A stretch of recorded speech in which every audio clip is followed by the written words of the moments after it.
For almost all of human history, living past 70 was not the norm.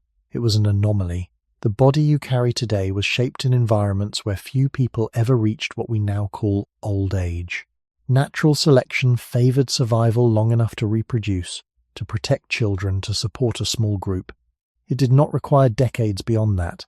The quiet paradox is that extended old age, which feels natural to us now, is historically rare and biologically recent. If our species was formed in a world where 70 was seldom seen, what does it mean that so many of us now live well beyond it, and why was living past 70 once rare?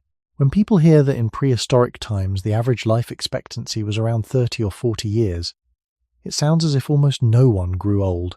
It creates the image of a world where human beings were designed to burn out quickly, as though 70 were biologically impossible. Yet the number itself hides a quiet distortion. Life expectancy at birth is not a measure of how long a mature adult body can endure. It is an average shaped heavily by early death. In small hunter-gatherer groups tens of thousands of years ago, many children did not survive infancy. Infectious disease, accidents, malnutrition, and the fragile transition from birth to independent feeding claimed a significant portion of lives before adulthood. When many die at 0, 1, or 5 years old, the average collapses downward, even if some individuals eventually reach 60 or beyond. From the perspective of human origins in Africa roughly 300,000 years ago, survival in early life was the most unstable stage, and that instability reshaped the statistics we now misread as biological limits. If a child survived into adolescence, their prospects changed.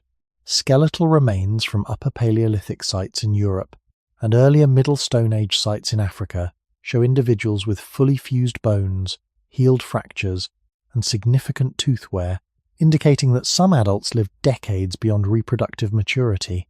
These traces do not suggest a population filled with elders, but they do demonstrate that the human body has long possessed the capacity to endure. The rarity of 70 was not because the body suddenly failed at that threshold. It was because reaching that threshold required surviving a chain of hazards stretching from birth through middle age. In a foraging environment, daily life involved continuous movement across landscapes, exposure to weather, unpredictable food supply, and close contact within small bands. Minor injuries could become serious. A simple wound could become infected. A period of drought could weaken immune defenses. Each decade accumulated risks. The probability of navigating all of them successfully declined with time. The average lifespan, therefore, reflects layered vulnerability rather than an intrinsic expiration date set at 30 or 40. Looking at the demographic structure of early human groups clarifies this further. These populations were small and mobile, often numbering a few dozen individuals. If several infants died in a single year, the statistical effect on the group was dramatic. Even if 1 or 2 individuals reached 60, they were numerically overshadowed by early losses. In such a structure, elders existed, but they were uncommon enough to stand out. Their presence depended not only on personal resilience but on favorable sequences of events: sufficient food, avoidance of lethal infection, social support during periods of weakness. Over evolutionary time, natural selection shaped bodies to withstand the demands of reaching and completing reproduction, typically occurring in the teens and 20s in ancestral settings. There was no evolutionary pressure ensuring that most individuals would experience 40 additional years beyond that. Longevity beyond middle age was possible, but it was contingent, not guaranteed. The illusion of universally short lives emerges from conflating population averages with biological ceilings. When modern observers read that prehistoric humans lived to 30, they often imagine that bodies age rapidly and collapsed early. The archaeological and anthropological record suggests a different picture.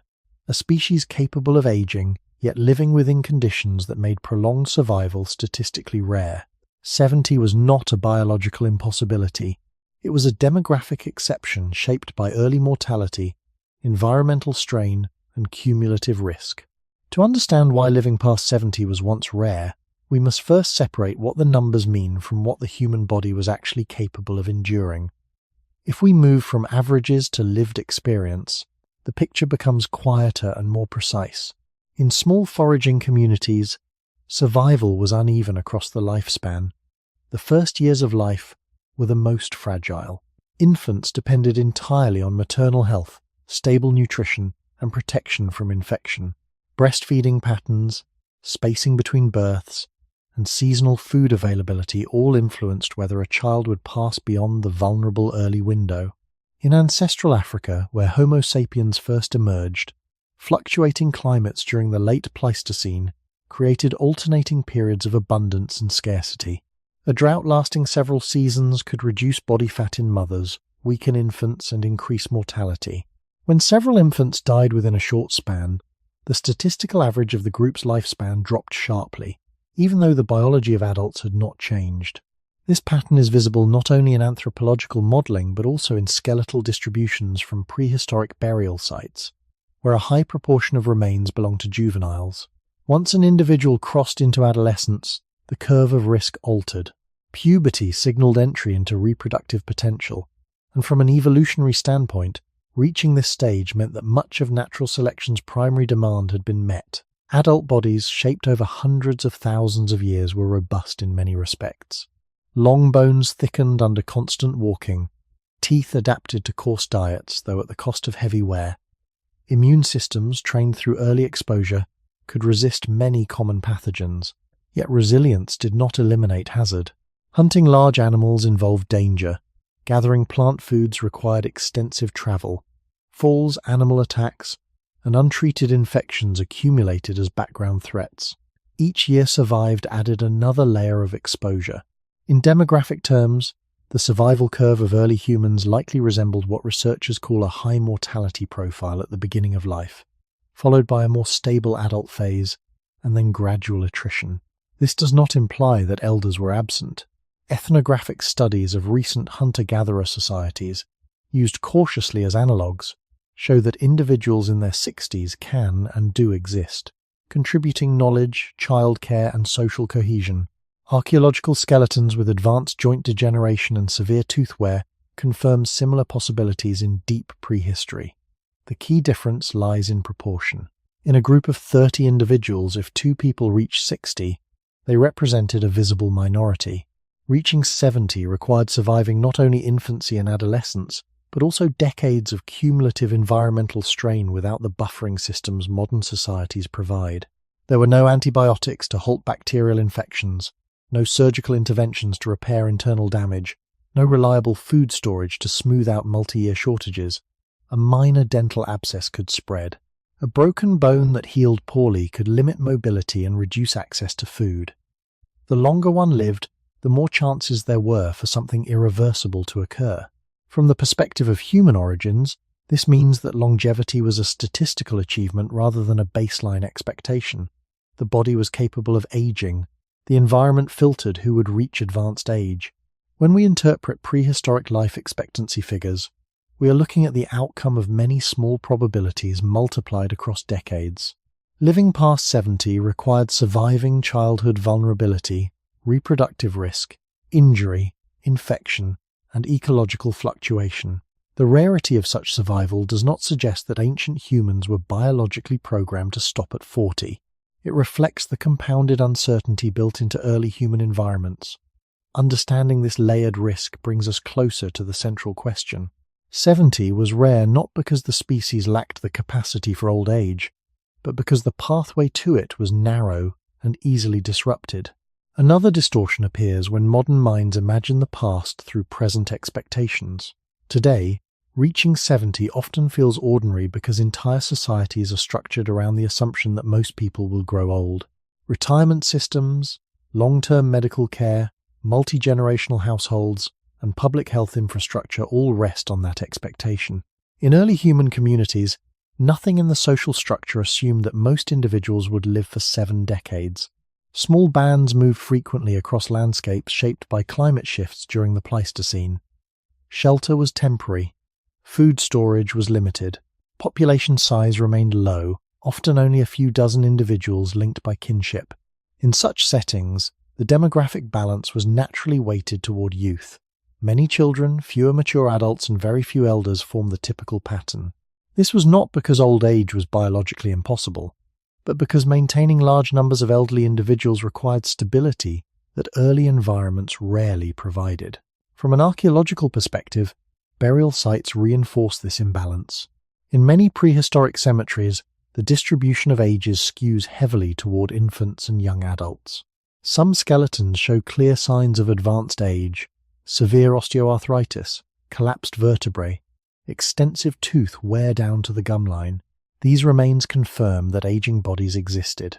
They also highlight how visible such individuals must have been within their groups. An elder with worn joints and decades of lived memory would stand out in a community where the majority were young.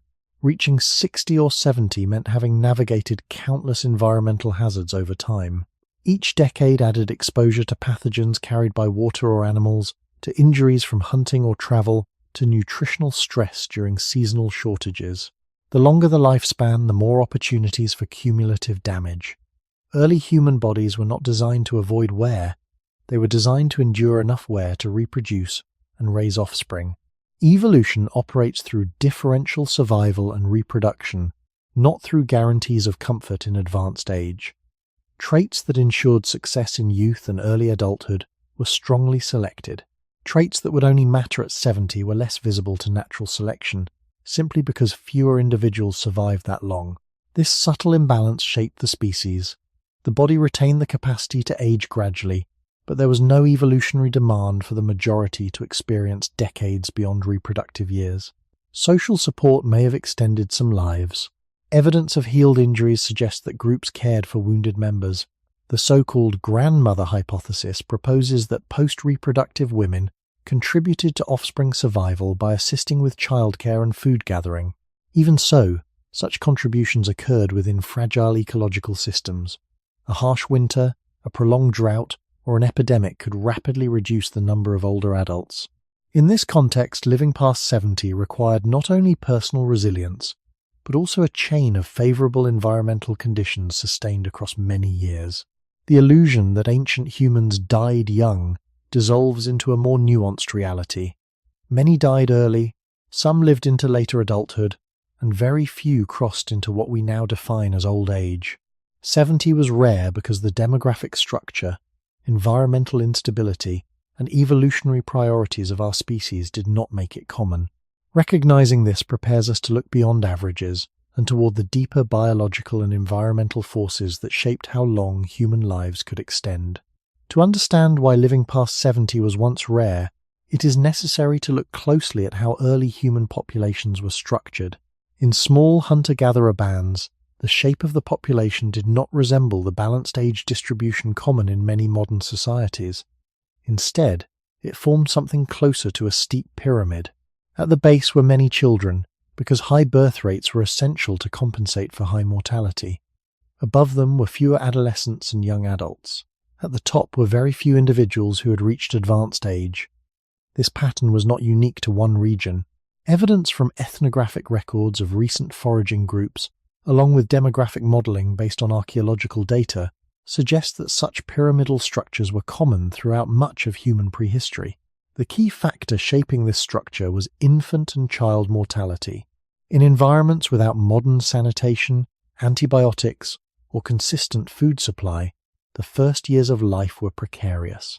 Diarrheal disease, respiratory infections, and nutritional deficiencies could easily become fatal. A mother weakened by repeated pregnancies or seasonal scarcity might struggle to produce enough milk. A minor infection, trivial by modern standards, could overwhelm a small child's developing immune system.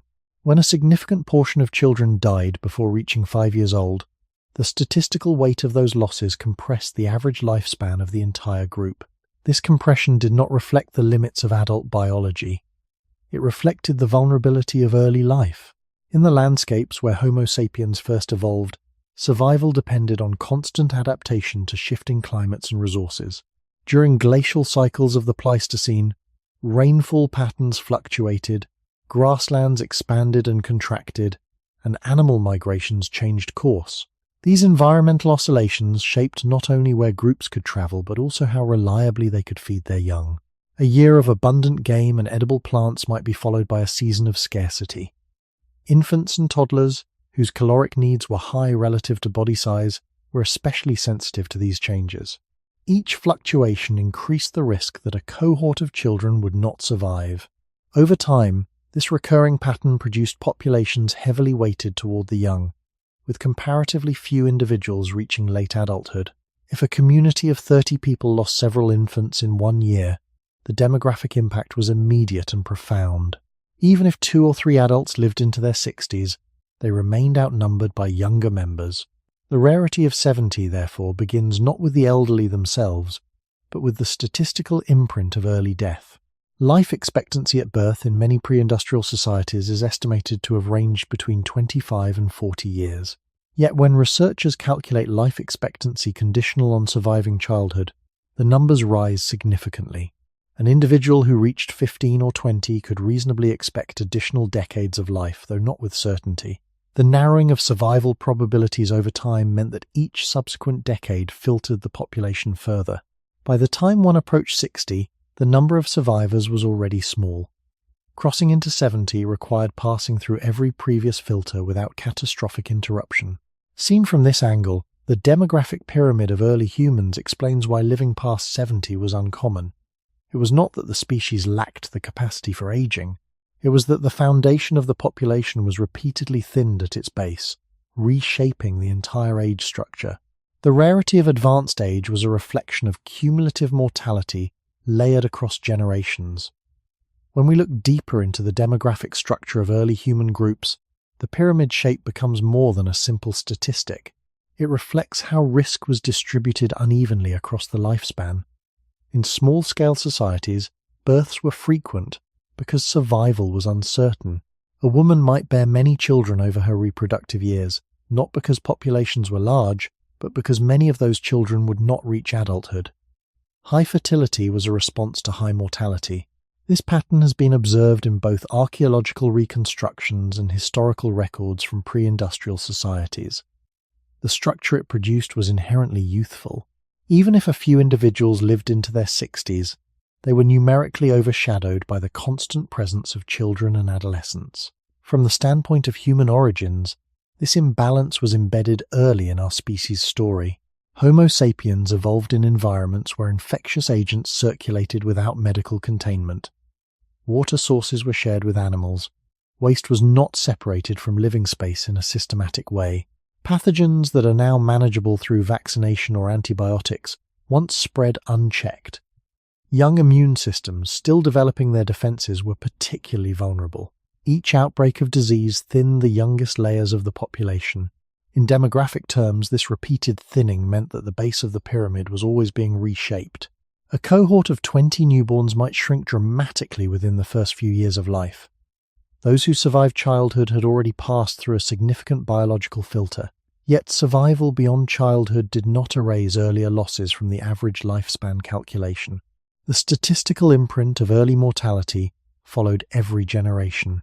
If half of a cohort died before age 5, the mean lifespan could appear strikingly low, even if several survivors eventually reached 50 or 60. This mathematical effect is often misunderstood. It leads to the impression that prehistoric adults routinely died in their 30s, when in reality many deaths clustered in early life. The population structure also influenced social roles. In communities dominated by youth, labor and childcare responsibilities were distributed among a relatively small number of mature adults. An individual who reached older age might carry significant social knowledge, but they existed within a demographic landscape where peers of the same age were scarce. The scarcity itself underscores why 70 was rare. To reach that age, one had to survive infancy, childhood disease, adolescent risk, reproductive strain, and decades of environmental exposure. Each stage removed some fraction of the population. The cumulative probability of surviving all stages declined with every year added. The environment in which our species evolved did not provide long-term buffers against these cumulative risks. Food storage technologies were limited. Climatic variability during the late Pleistocene could disrupt subsistence patterns for extended periods. When resources tightened, the youngest and oldest were often the most vulnerable. In such a structure, the pyramid rarely developed a wide top. The few who did reach advanced age were statistical survivors of multiple filters. Understanding this demographic layering clarifies the central question. Living past 70 was once rare not because the human organism lacked the capacity for longevity, but because the population framework was continuously narrowed from its base upward. The rarity of elders was built into the very shape of early human societies. One more step is needed to make the demographic picture feel real rather than abstract. Imagine a small community moving through a landscape of shifting seasons. In such a group, the number of births and deaths each year was not averaged out by millions of people, as it is in modern nations. It was visible, immediate, and emotionally present. If 3 infants died in a single season, the group did not experience that as a small percentage change. It was a major restructuring of their future. The loss reduced the next generation of hunters, gatherers, caregivers, and parents. It also altered the apparent age distribution of the living. With fewer children surviving, the group might briefly look older, but more often the pattern repeated. Births continued, and early mortality continued, keeping the base unstable. This instability is central to understanding why living past 70 was once rare. In demographic terms, early mortality does not simply lower an average. It changes the entire probability landscape of the lifespan. When many die young, fewer remain to enter adulthood, and fewer still remain to reach middle age. The pathway to old age narrows long before old age begins.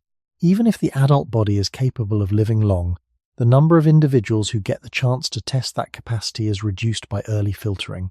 This is why it is misleading to imagine a typical, prehistoric lifespan. There was no single typical trajectory. There were many short lives, fewer medium-length lives, and very few long lives. The scarcity of elders was built into the arithmetic of survival. But the arithmetic was not cold. It was tied to the realities of environment and biology. In ancestral settings, childbirth itself carried risk for both mother and infant. Complications that are now treatable could be fatal. A mother's death could endanger the survival of dependent children. The loss of one adult could cascade into additional deaths, because caregiving and food procurement depended on a small number of people. The demographic pyramid therefore reflected not only individual vulnerability, but also the interconnectedness of survival. A small shock could ripple across the group. Over long stretches of human history, these shocks were common. Seasonal hunger, local disease outbreaks, injuries, conflicts with neighboring groups, extreme weather. Each shock disproportionately affected the most vulnerable age groups, especially infants and young children. This recurring pattern ensured that the base of the pyramid remained fragile. As a result, the top of the pyramid could never become large. Even when conditions were favorable and some individuals lived into later adulthood, there were not enough survivors at each preceding stage to make 70 common. Another subtle point follows. Because elders were rare, the genetic and cultural environment of early humans did not consistently select for traits that would protect the body at 70. Natural selection can only act strongly on traits that influence reproductive success and survival before or during the reproductive years. If very few individuals reached 70, then traits that mattered primarily at 70 had limited impact on the number of offspring passed on. Over time, this means that the human body could remain vulnerable to late-life breakdowns without evolutionary correction, simply because those breakdowns occurred beyond the ages most individuals reached. The demographic pyramid, therefore, was not only an outcome of risk, it also shaped the evolutionary context in which our bodies developed. When we ask why living past 70 was once rare, we are not only asking about medical absence or harsh climates. We are asking about a population structure that continuously thinned itself from the bottom up, generation after generation, making advanced age an exception even when the body was capable of reaching it. To move beyond population structure, we have to step into the environments that shaped early human life. The landscapes in which Homo sapiens evolved were not stable backdrops. They shifted over thousands of years through glacial cycles, droughts, and changing ecosystems. During the Pleistocene, vast regions of Africa and Eurasia alternated between wetter and drier phases. Grasslands expanded, then contracted. Rivers changed course. Animal herds migrated along new paths. For small mobile groups dependent on wild resources, these shifts were not distant climate events. They were immediate pressures that influenced food availability, water access, and daily movement. Living in such environments meant constant adaptation. The body was capable of remarkable endurance. Yet endurance required energy, and energy depended on success within unpredictable surroundings. In hunter-gatherer settings, calories were not guaranteed. Hunting could fail for days. Gathering plant foods depended on seasonal cycles that were sometimes disrupted by unusual weather. When food was scarce, bodies drew on stored fat and muscle. Repeated cycles of scarcity weakened immune defenses and slowed recovery from illness. A well-fed adult might resist infection effectively, but an undernourished one became more vulnerable. Over decades, these fluctuations accumulated into wear that was not immediately visible, but gradually narrowed the margin for survival. To reach 70 in such a context required not just surviving childhood, but also navigating repeated environmental stress without experiencing a lethal breakdown. The physical landscape itself added risk. Mobility was central to early human life. Groups walked long distances to follow herds, reach water, or avoid depleted areas. Constant movement strengthened bones and muscles, yet it also increased exposure to injury. A misstep on uneven terrain, a fall during a hunt, or a wound from animal tusks or horns could have lasting consequences. Without surgical repair or antiseptic treatment, even moderate injuries carried danger. The older an individual became, the slower recovery might be, and the higher the chance that a new injury would tip the balance toward disability or death. This relationship between environment and body is crucial. The human organism evolved to function within these shifting conditions, but it did not evolve in a world buffered from them. There were no permanent shelters insulated from cold snaps across most of prehistory. There were no agricultural surpluses to cushion multi-year droughts until relatively late in human history. Each generation lived within direct contact with ecological variability. In years of abundance, some individuals might gain the strength and resilience needed to continue into later decades. In years of scarcity, mortality would rise. Over long timescales, this oscillation limited the number of people who accumulated enough favorable years to approach 70. Archaeological traces support this picture. Stable isotope analysis of ancient bones reveals variations in diet corresponding to environmental shifts. Signs of stress, such as enamel hyperplasia in teeth, indicate episodes of malnutrition during childhood. These markers show that even survivors carried biological imprints of hardship. Surviving one difficult period did not guarantee immunity to the next. The body's capacity to endure was real, but it was repeatedly tested by surroundings that were never entirely predictable. When we ask why living past 70 was once rare, the answer must include this ecological instability. Longevity required a long chain of relatively favorable conditions across decades in environments that rarely offered consistent stability. The rarity of 70 reflects not only demographic filtering at birth, but also the cumulative burden imposed by landscapes that shaped our species from its earliest beginnings. Environmental burden was not only a matter of climate or food supply, it was written into the daily rhythm of movement, labor, and exposure that defined early human life. In foraging societies, there was no sharp boundary between work and survival. Every day required physical engagement with terrain, tools, and weather. Carrying water, digging for tubers, processing fibrous plants, tracking animals across uneven ground, these actions accumulated into thousands of repetitions across years.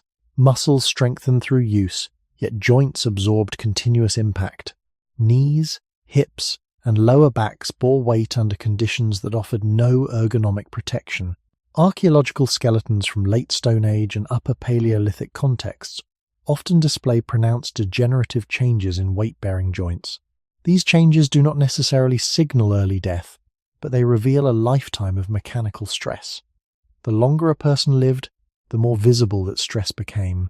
Reaching 70 meant carrying decades of accumulated strain in a body without modern pain management or surgical correction.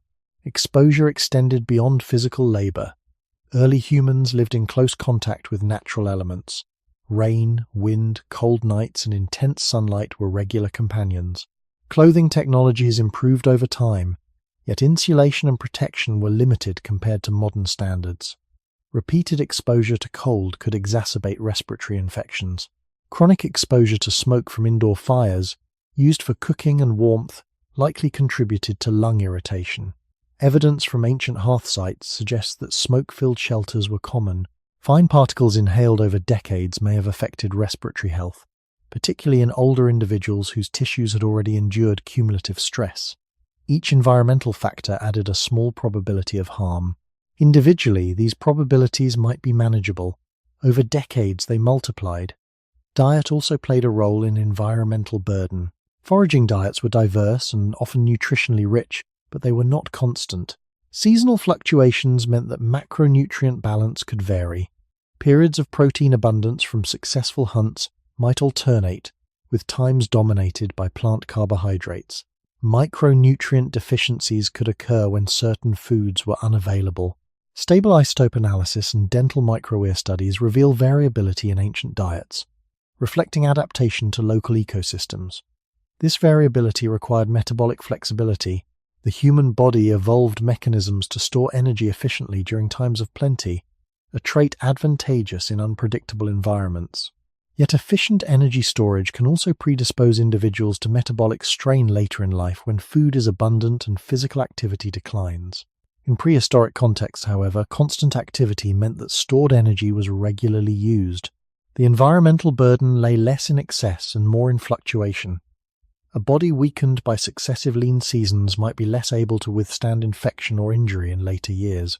The probability of surviving into advanced age depended on the cumulative interaction between environment and physiology across decades. Another layer of environmental pressure came from pathogens present in soil, water, and animals. Zoonotic diseases, those transmitted from animals to humans, were likely common in small doses long before the rise of dense agricultural settlements. While some exposures built immunity, others could cause severe illness.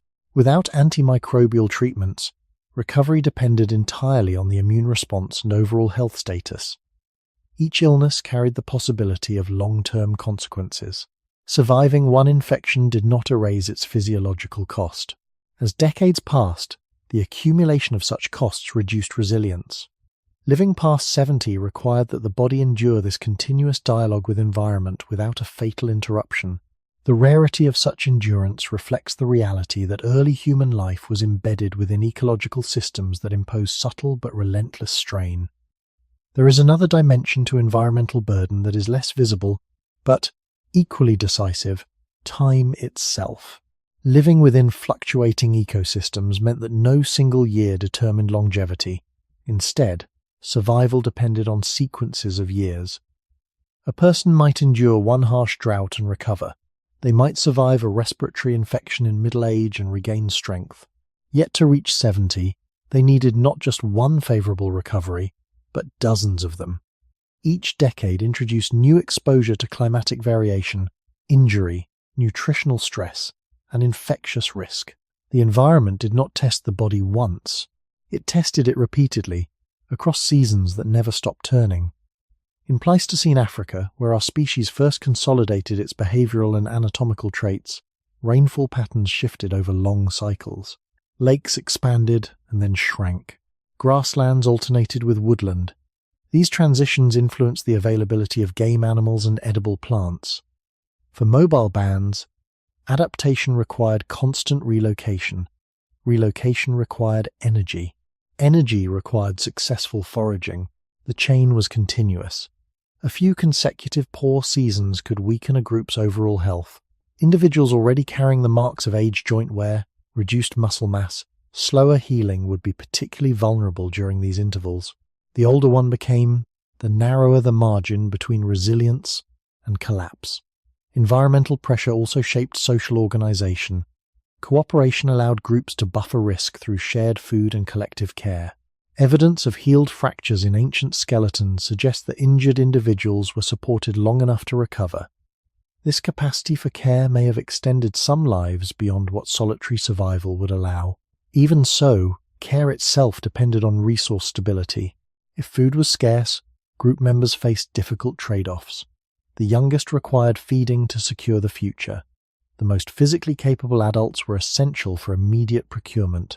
Older individuals, though valuable for knowledge and childcare, might struggle to compete for limited calories during crisis periods. These dynamics did not eliminate elders, but they constrained how many could be sustained through repeated environmental shocks. Over decades, small disadvantages accumulated. Consider the gradual loss of dental enamel from coarse diets. Severe tooth wear is common in prehistoric remains. Once teeth were worn down or infected, chewing efficiency declined. Reduced nutrition could follow. Without dental intervention, chronic pain or abscess could become systemic infection. A minor dental problem at 40 might be survivable. At 65, in a year of scarcity, it could become fatal. This illustrates how environmental burden interacts with aging biology. The body does not fail all at once. It erodes through repeated friction between organism and habitat. Another example lies in thermal stress. Prolonged exposure to cold during migrations or seasonal changes place demands on cardiovascular and respiratory systems. Younger adults might compensate effectively. Older individuals with accumulated strain might not. In each case, the environment amplified the effects of aging rather than creating them. To live past 70 required surviving not only the hazards of youth, but also the compounded effects of decades of environmental negotiation. The rarity of 70 reflects the improbability of navigating every stage without irreversible breakdown. The landscape in which humans evolved was dynamic and often unforgiving. It selected for flexibility, cooperation, and endurance, but it did not provide consistent shelter from cumulative risk. In this light, living past 70 was not merely uncommon. It was the outcome of an exceptionally favorable sequence of environmental circumstances layered across a lifetime. To understand why living past 70 was once rare, it is necessary to look not only at environment and population structure, but at the internal priorities of the human body itself. Evolution does not design organisms with a goal of maximizing lifespan. It shapes traits that increase the likelihood of surviving long enough to reproduce and to ensure that offspring survive. In the environments where Homo sapiens first evolved, reproductive success usually occurred in the teens and 20s.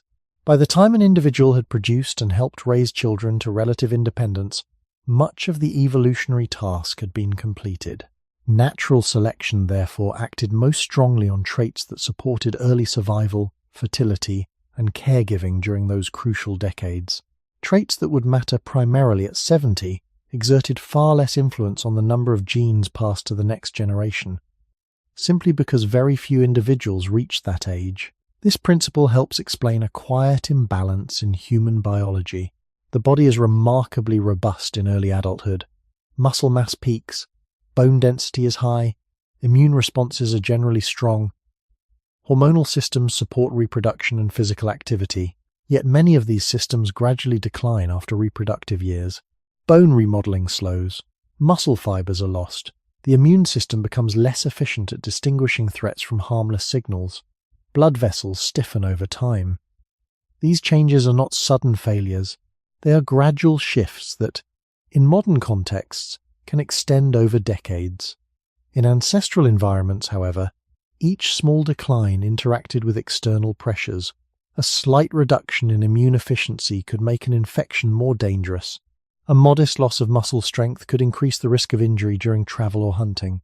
Because natural selection had limited opportunity to refine traits that protect very late life function, the body retained vulnerabilities that became more visible with age. Another evolutionary concept clarifies this pattern. Some genes that are beneficial early in life may have neutral or even harmful effects later on. A trait that enhances fertility or early growth can spread widely through a population, even if it contributes to decline after reproductive years. From an evolutionary perspective, the later cost does not strongly reduce gene transmission if most individuals reproduce before that cost manifests. Over hundreds of thousands of years, this dynamic shapes organisms that perform efficiently in youth and early adulthood, but are not optimized for prolonged survival far beyond those stages. In the African savannas and varied landscapes where early humans lived, this balance was sufficient. Reaching 40 or 50 could allow individuals to support grandchildren and transmit knowledge. Extending life to 70 or beyond was biologically possible, yet it was not a common requirement for evolutionary success. The body did not need to guarantee it. This does not mean that aging is purely predetermined, or that ancient humans were incapable of long lives.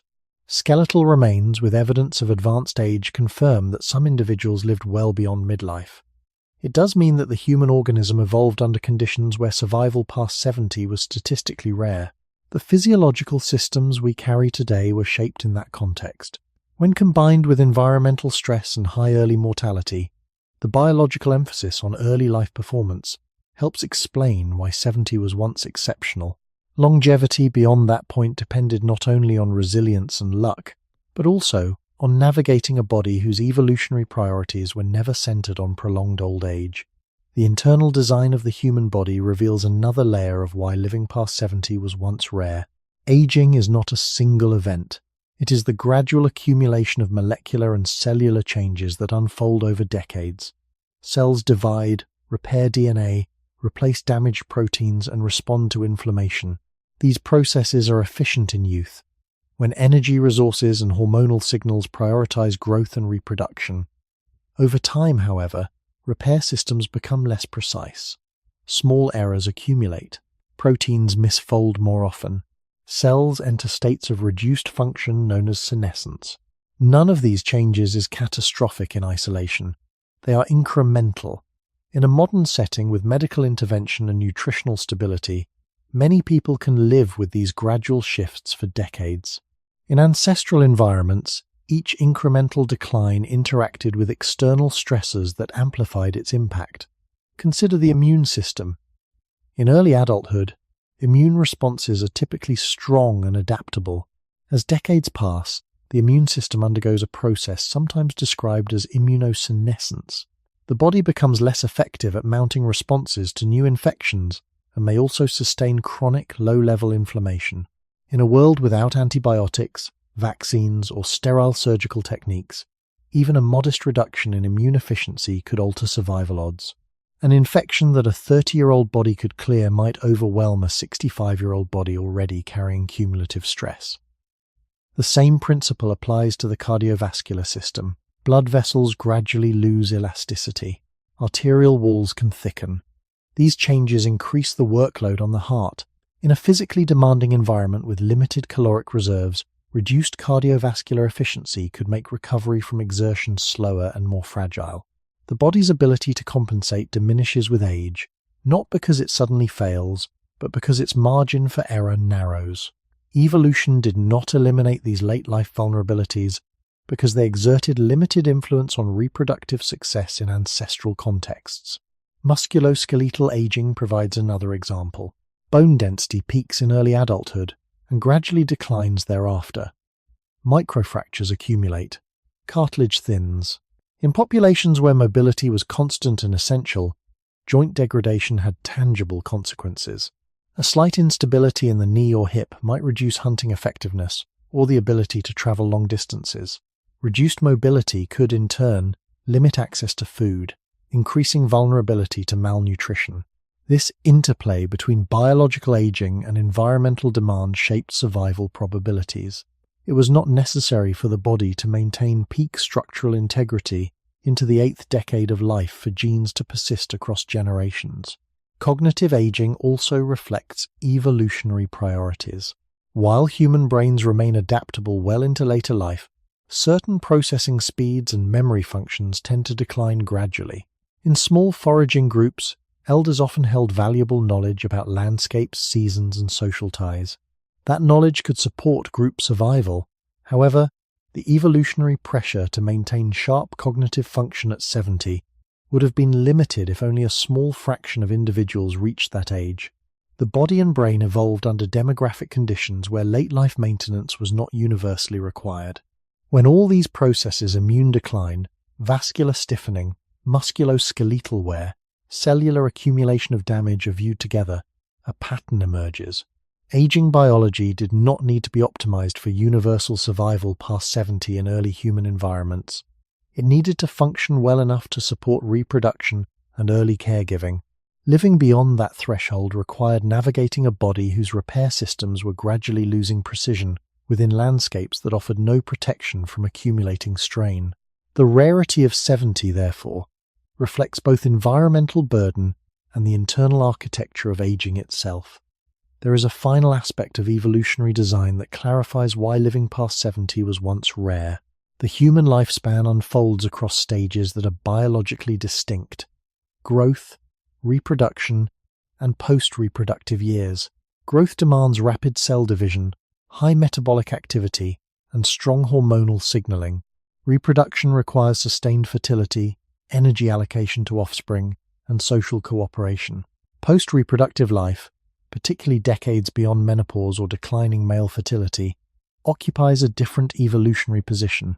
For much of human history, relatively few individuals experienced a long post-reproductive phase. As a result, the biological systems governing late life were shaped indirectly, not as primary targets of selection, but as byproducts of traits favored earlier. One of the most discussed examples is menopause. Human females are unusual among primates in having a prolonged post-reproductive lifespan. This has led to hypotheses suggesting that older women contributed to group survival through knowledge and caregiving, enhancing the survival of grandchildren. Even if this contribution offered evolutionary advantages, it did not require that most women live to 70. Supporting offspring into adolescence or assisting with early grandchildren might occur in the 50s or early 60s. Beyond that range, the evolutionary benefit becomes less direct. The body, therefore, may have evolved to maintain functionality through midlife and somewhat beyond, without strong pressure to preserve optimal health into the 8th decade. For males, fertility declines more gradually, yet the same principle applies. Traits that enhance mating success and physical competitiveness in early adulthood are strongly selected. Traits that would primarily improve survival at 70, long after peak reproductive years, influence gene transmission less consistently.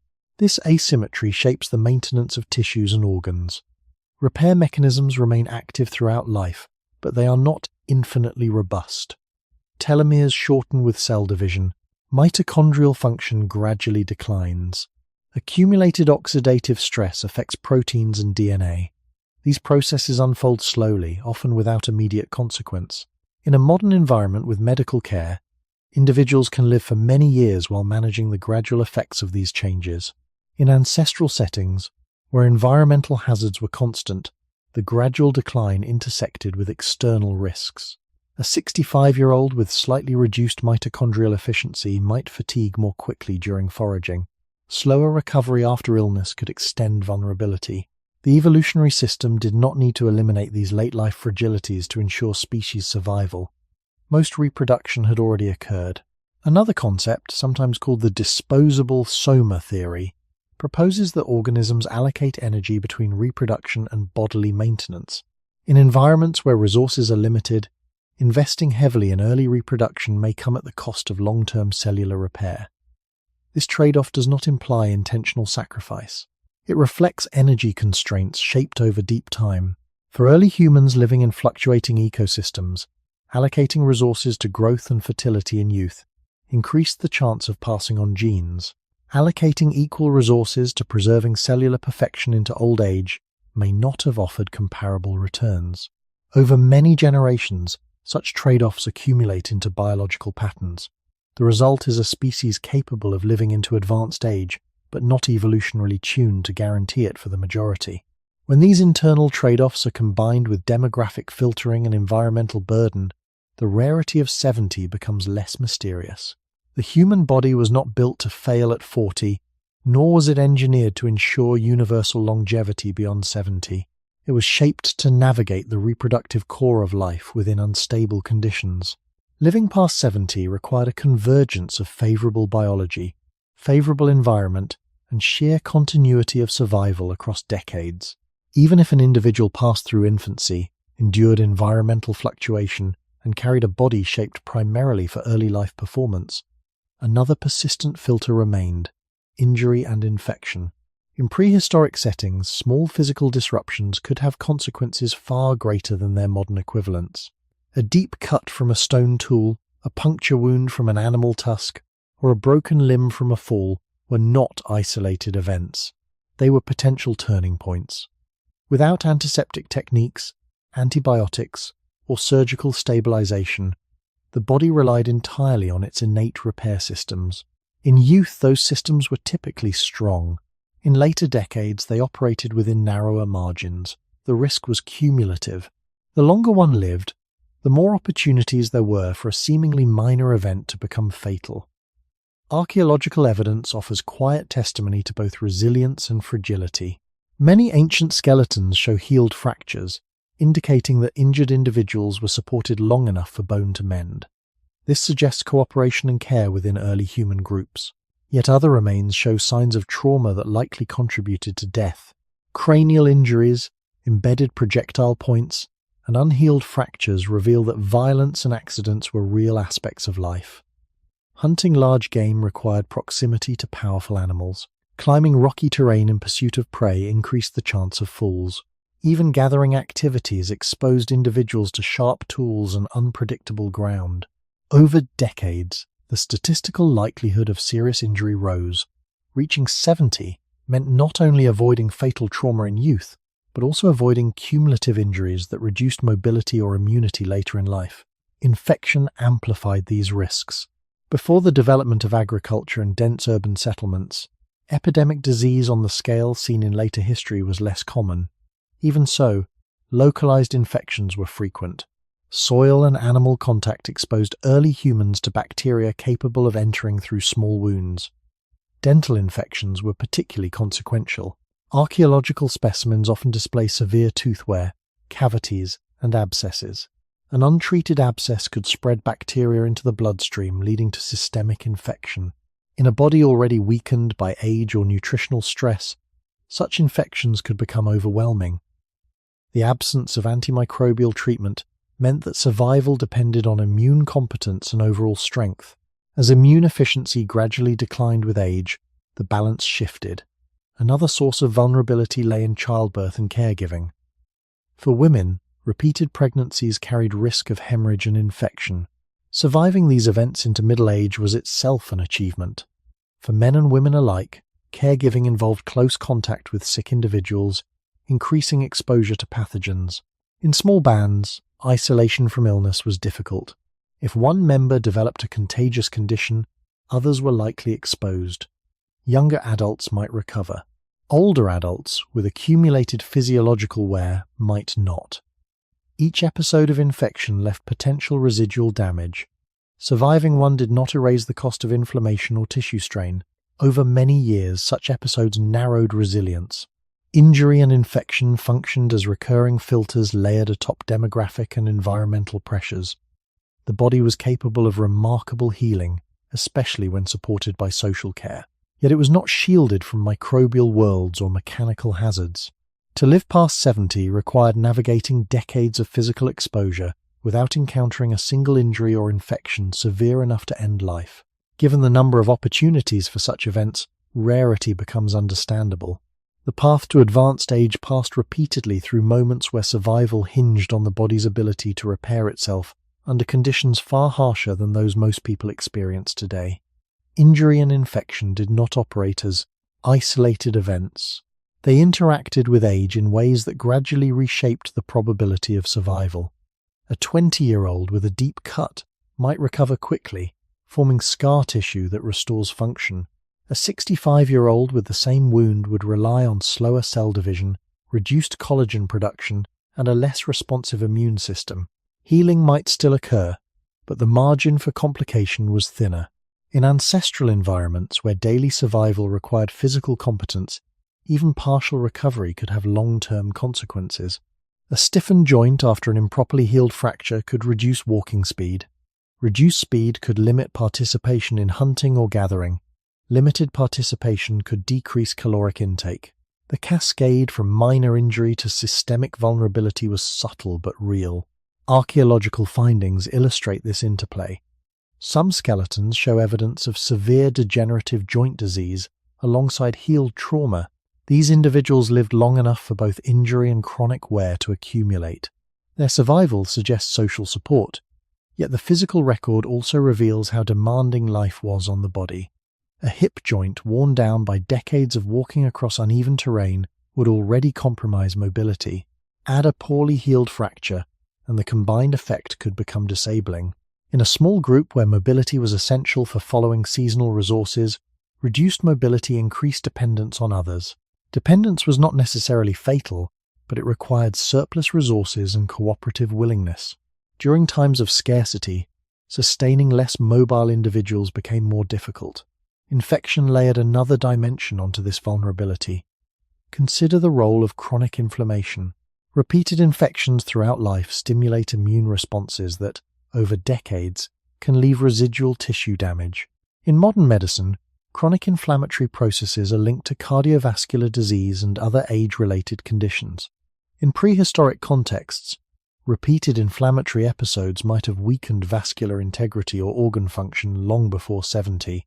Without diagnostic tools, these internal changes would be invisible, yet their effects would accumulate.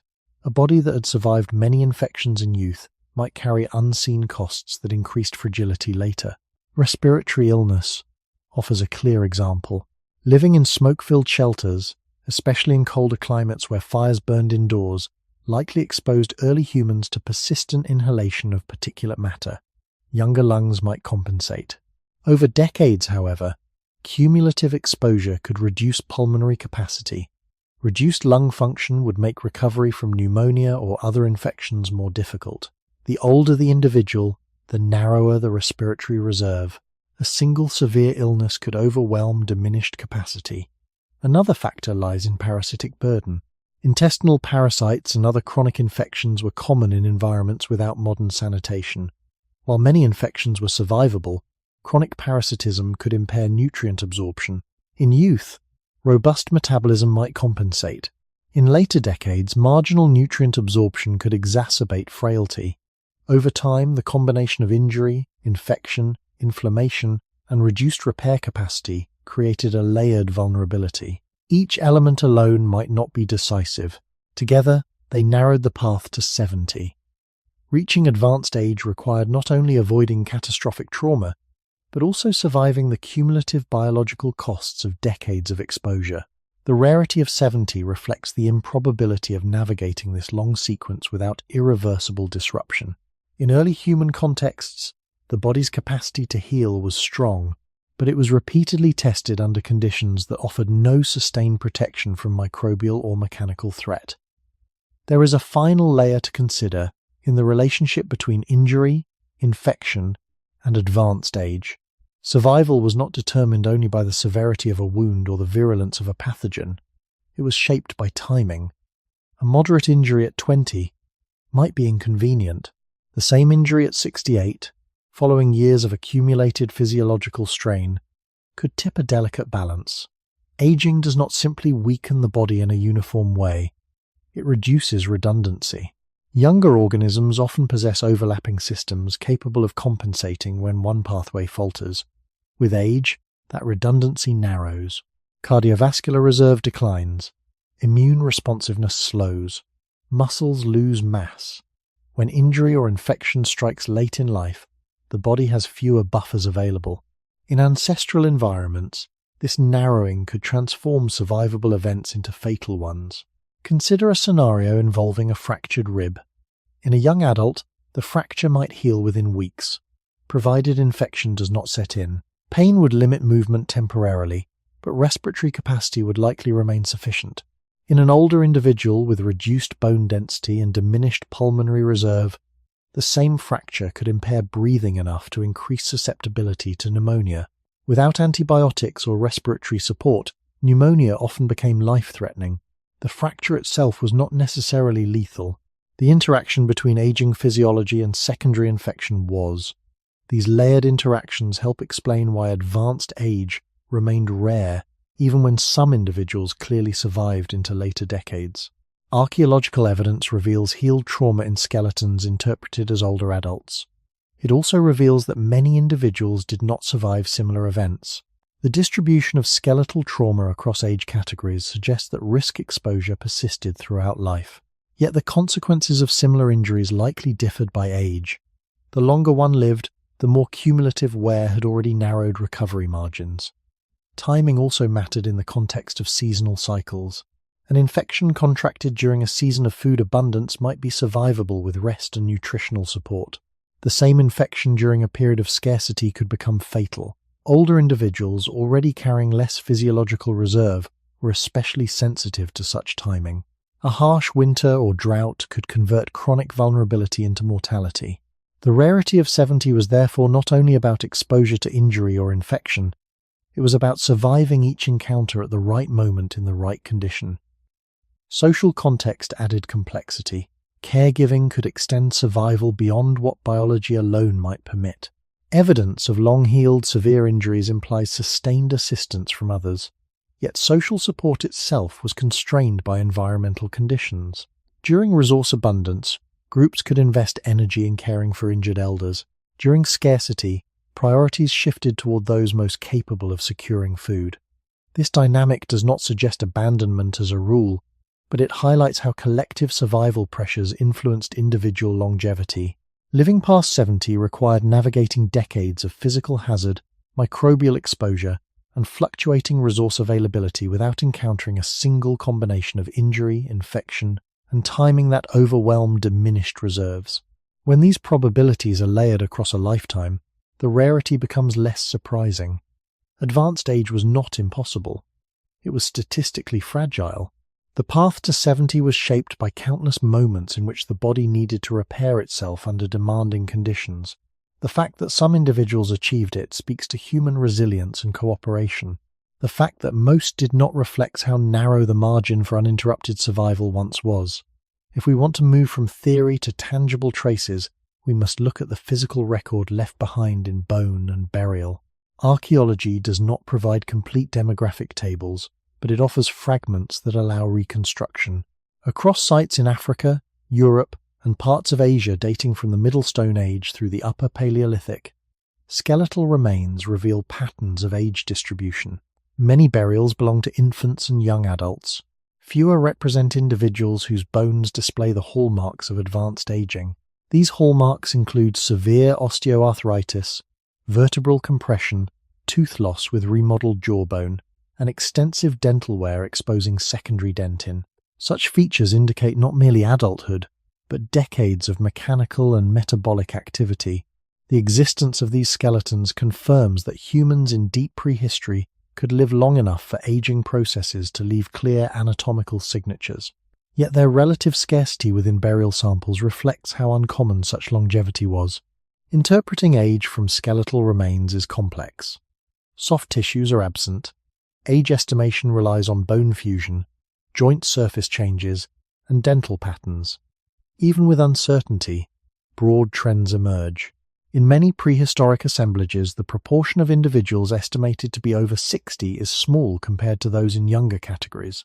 This pattern is consistent with demographic models suggesting high early mortality and gradual attrition across adulthood. When an individual estimated to be in their late 60s or beyond appears in the record, that person represents a statistical survivor of multiple filters. The bones themselves often carry stories of endurance. Healed fractures, remodeled bone around joint surfaces, and long-standing degenerative changes imply that these individuals lived for years with physical limitations. Their survival suggests group-level support and social cohesion. It also underscores how visible elders may have been within their communities. In small bands, a person with pronounced joint wear and tooth loss would stand apart from the majority. Their rarity would amplify their social presence. Archaeological context provides further clues. Some older individuals are found buried with care, sometimes accompanied by tools or ornaments. While interpretations must remain cautious, deliberate burial practices indicate recognition of individual identity and status. The fact that some elderly individuals received such treatment suggests that advanced age carried meaning, even if it was uncommon. This aligns with ethnographic observations of later foraging societies, where elders often hold knowledge about landscapes, seasonal timing, and social ties. However, the archaeological record also reveals that many individuals did not reach such ages. Trauma marks appear across age categories. Evidence of nutritional stress in tooth enamel indicates hardships during childhood that may have shortened later survival. The cumulative picture is one of capacity without prevalence. The human body, as shown in bone, was capable of surviving into advanced age, yet the distribution of skeletal ages implies that this capacity was realized by relatively few. To reach 70 in prehistoric contexts required passing through infancy, environmental strain, injury, infection, and aging biology without catastrophic interruption. Each burial of an older individual represents not a norm, but an exception that illuminates the constraints under which most lived. The bones do not tell us exact ages with certainty, but they consistently reflect a world in which longevity beyond 70 was possible and rare. Estimating advanced age from ancient skeletons requires careful method, and the limits of that method also help explain why living past 70 appears rare in the archaeological record. Age assessment relies on gradual changes in bone structure, rather than on precise markers. Researchers examine the surface of the pubic symphysis, the auricular surface of the pelvis, cranial suture closure, and patterns of tooth wear. These indicators can suggest broad categories such as young adult, middle adult, or older adult, but distinguishing between 65 and 75 is difficult. Even with this uncertainty, consistent patterns emerge across regions and time periods. The majority of identifiable adults cluster within younger and middle-age categories. Individuals showing extreme degenerative change, consistent with advanced age, are present but uncommon. This distribution aligns with demographic models shaped by high early mortality and cumulative risk across adulthood. The rarity of very old skeletons is not solely an artifact of preservation. Bone preservation does vary by soil acidity, burial practice, and environmental conditions. Yet even in well-preserved cemeteries with substantial sample sizes, the proportion of individuals estimated to be in very advanced age remains limited.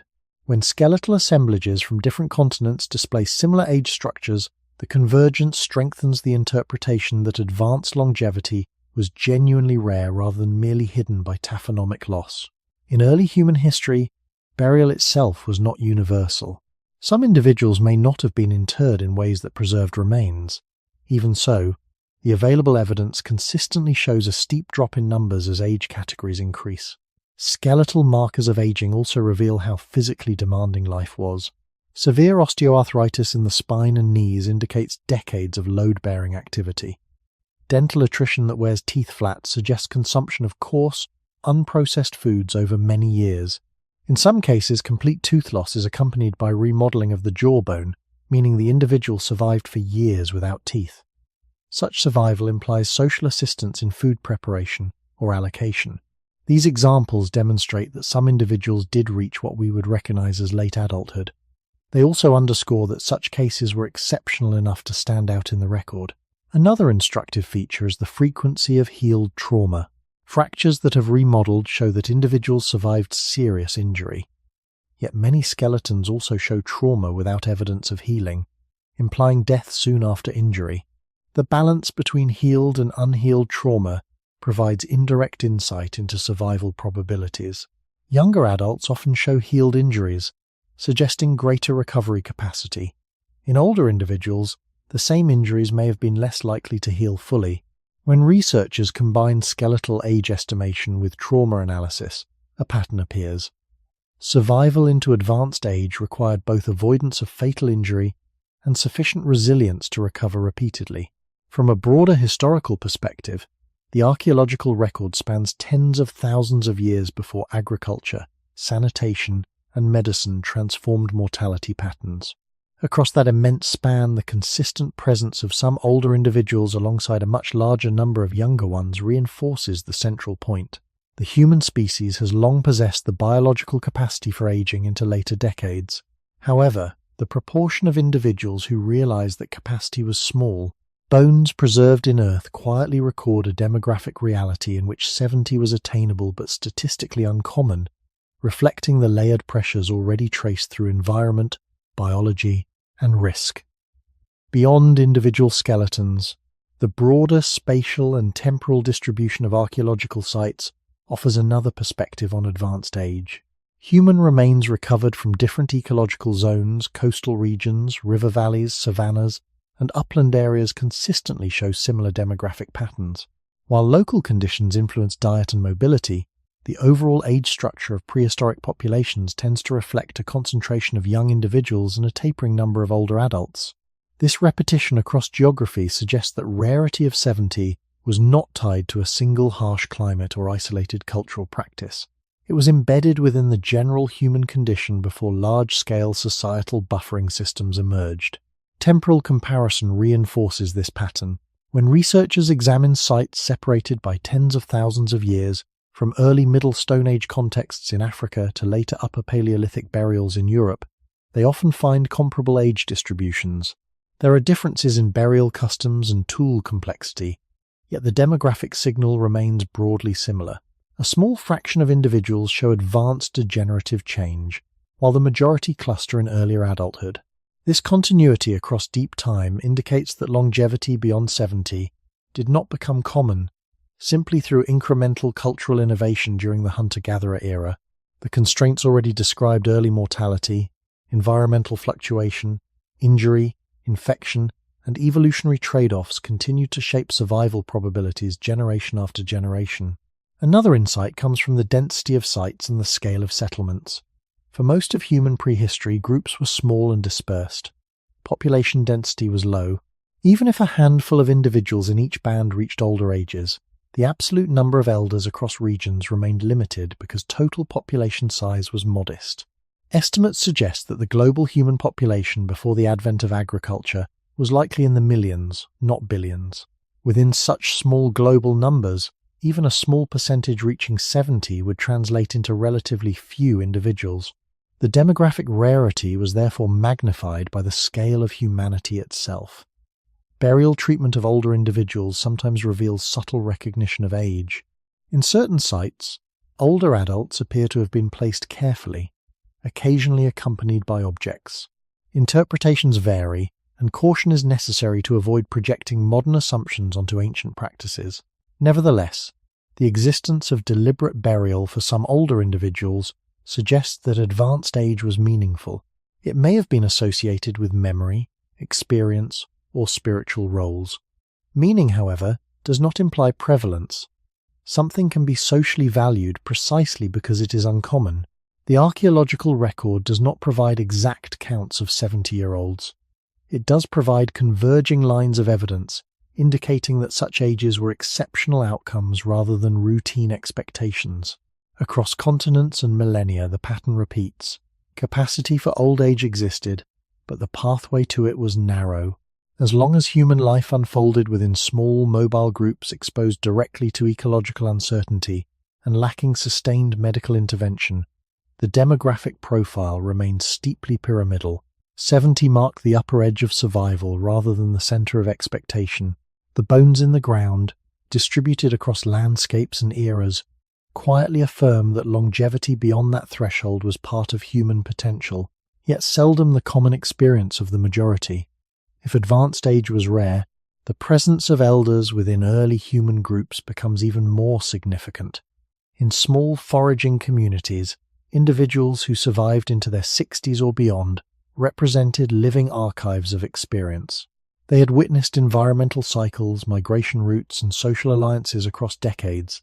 In landscapes where written records did not exist, memory itself functioned as a survival tool.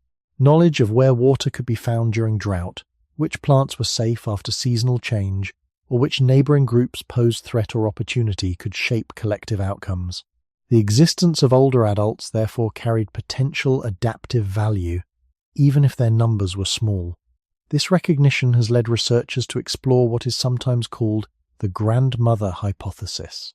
The idea proposes that post-reproductive women contributed to the survival of grandchildren by assisting with childcare and food gathering.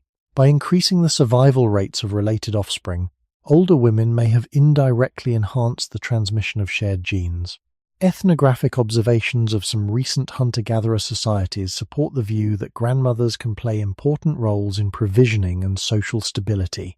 Such contributions could extend the average lifespan somewhat, because supportive networks improve survival during vulnerable periods.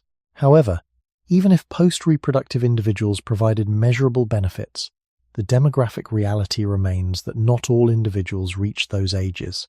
The evolutionary advantage of grandmothering does not require that most women live past 70. Assistance during the early years of grandchildren's lives, often when women are in their 50s or early 60s, may have been sufficient to confer benefit. Beyond that age, the incremental reproductive advantage becomes less direct. The body's maintenance systems were therefore not necessarily shaped to guarantee prolonged survival deep into the 8th decade. The presence of elders in prehistoric groups also depended on environmental buffering. In years of abundance, older adults could remain active participants in daily life, contributing through teaching, storytelling, and light subsistence tasks.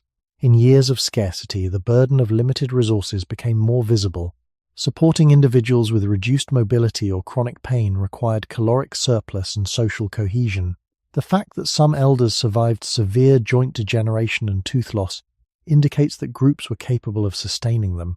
Yet the limited proportion of such individuals in archaeological samples suggests that sustaining many elders simultaneously would have been difficult under fluctuating ecological conditions.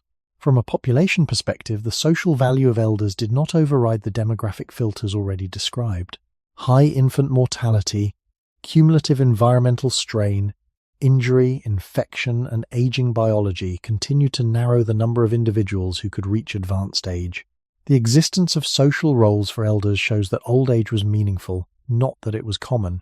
In small bands, even a single 70-year-old might represent a rare convergence of resilience, cooperative support, and favorable environmental sequence. That rarity may have enhanced the perceived authority or symbolic weight of age. When most members of a group are young or middle-aged, those who have survived multiple decades stand apart. Their presence is notable precisely because it is not typical. Understanding this balance between social value and demographic scarcity helps clarify why living past 70 was once rare. Early human societies could recognize and benefit from the wisdom of elders, but they operated within ecological and biological constraints that made such longevity statistically uncommon. The presence of older individuals within early human groups also influenced the structure of generations. In societies where most members were young, the overlap between 3 or even 4 living generations was uncommon. A child might know parents and perhaps one grandparent, but extended multi-generational networks stretching into great-grandparenthood were statistically rare. This limited generational overlap shaped how knowledge, authority, and memory circulated. When an individual did reach 60 or 70, they became a bridge across time, linking present experience to events that younger members could only imagine. In small mobile bands, this bridging function had practical value. Knowledge of long-term ecological patterns, rare but severe droughts, or past conflicts could inform decisions about migration and alliance. Yet the fact that such bridging was notable underscores its scarcity. Demographic models suggest that the probability of 3 generations coexisting was significantly lower in high mortality contexts than in modern populations. Early mortality removed many potential grandparents before grandchildren were born. Even when individuals survived into their 50s or 60s, the likelihood of extending life deep into the 8th decade remained constrained by the same cumulative risks already traced through environment and biology. This limited overlap had subtle evolutionary implications. When few individuals reached advanced age, cultural transmission depended heavily on middle-aged adults. Skills and stories needed to be passed on earlier rather than later. The window for transmitting knowledge did not stretch indefinitely. In this context, living past 70 would provide additional years for teaching and memory, but it was not a universal expectation upon which cultural systems depended. Cultural continuity evolved within the demographic reality of relatively short generational spans. Anthropological studies of recent foraging societies indicate that older adults often shift roles rather than withdraw from contribution. Physical tasks may decline, but advisory and instructional functions increase. Even so, these societies typically exhibit demographic profiles where the proportion of individuals over 70 is small. Modern foragers living within contact zones with agricultural or industrial societies sometimes show increased longevity due to access to medicine and trade. Historical records suggest that before such contact, the age distribution was more constrained. This reinforces the broader pattern that advanced old age becomes more common only when external buffers reduce mortality risks. The emotional dimension of rarity also deserves attention. In a community where few individuals reach advanced age, each elder's death marks the end of a substantial segment of collective memory. The loss is not merely personal but generational. Such dynamics may have heightened the symbolic weight of aging, even as the biological and environmental filters limited how often it occurred. 70 in this setting was not a standard milestone celebrated across wide populations. It was an age achieved by those who navigated an unusually favorable sequence of survival events. The existence of valued elder roles does not contradict rarity. Instead, it highlights that early human societies adapted culturally to demographic constraints.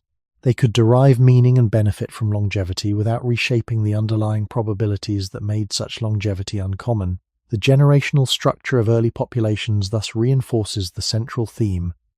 Advanced age was integrated into social life, yet it remained an exception within the broader demographic landscape. There is one more dimension to consider when thinking about elders in early human societies. Social value does not automatically translate into demographic expansion. A group can deeply respect older individuals and still have only a few of them at any given time. In small foraging bands, the number of people alive at once was limited by resource availability. When total population size is small, even a modest percentage of elders results in very few actual individuals. If a band consisted of 30 or 40 members, and only a small fraction survived into their late 60s, the visible presence of advanced age would be rare by simple arithmetic. This arithmetic shaped expectations. People did not grow up assuming that most members would live to 70. They grew up observing that some did, many did not, and survival was uncertain at every stage. This uncertainty influenced how aging was perceived. Without large peer groups of similarly aged individuals, there was no broad cohort experience of 70-year-olds. In modern societies, entire communities of retirees create shared social stages. In prehistoric contexts, an elder might have few age-matched companions. Their life course would be less about entering a defined social category, and more about continuing to survive beyond what most experienced. The rarity of such survival meant that aging was not institutionalized. There were no formal systems designed around long retirement phases. Roles for older adults were flexible and adapted to individual capacity rather than standardized by age thresholds. The grandmother hypothesis and related theories highlight how post-reproductive individuals could enhance group survival, yet they do not imply demographic abundance. Even if grandmothering increased the survival rate of grandchildren, the effect would operate within existing mortality constraints. Environmental shocks, injury, and infection still filtered populations. A supportive social role might extend some lives by years, but it could not remove cumulative ecological pressure. Thus, while elders contributed to cultural stability, their numbers remained bounded by the same probabilities shaping everyone else's survival. The symbolic dimension of rarity may also have reinforced social cohesion. An individual who reached advanced age embodied resilience and continuity. Their survival signaled successful navigation of many hazards. Such embodiment could carry authority or spiritual weight, yet symbolic importance grows precisely when something is not common. In a demographic landscape dominated by youth and middle adulthood, 70 marked a threshold that few crossed. The crossing itself became meaningful. It did not become routine. From the perspective of human origins, this balance between value and scarcity persisted for tens of thousands of years. Small populations, high early mortality, cumulative environmental strain, biological trade-offs, and episodic crises constrained the number of elders. Cultural systems adapted to incorporate and honor those who survived, but they did not transform the underlying demographic structure. Living past 70 remained a convergence of favorable conditions. Robust early health, avoidance of fatal trauma, recovery from infection, sustained access to resources, and social support across decades. Each elder represented the outcome of that convergence. The fact that early humans could reach such ages reveals capacity. The fact that few did reveals constraint. Within that tension between possibility and probability lies the reason 70 was once rare. The transition from foraging to agriculture is often imagined as a turning point that immediately improved human longevity. Fields replaced wild landscapes. Permanent settlements replaced constant movement.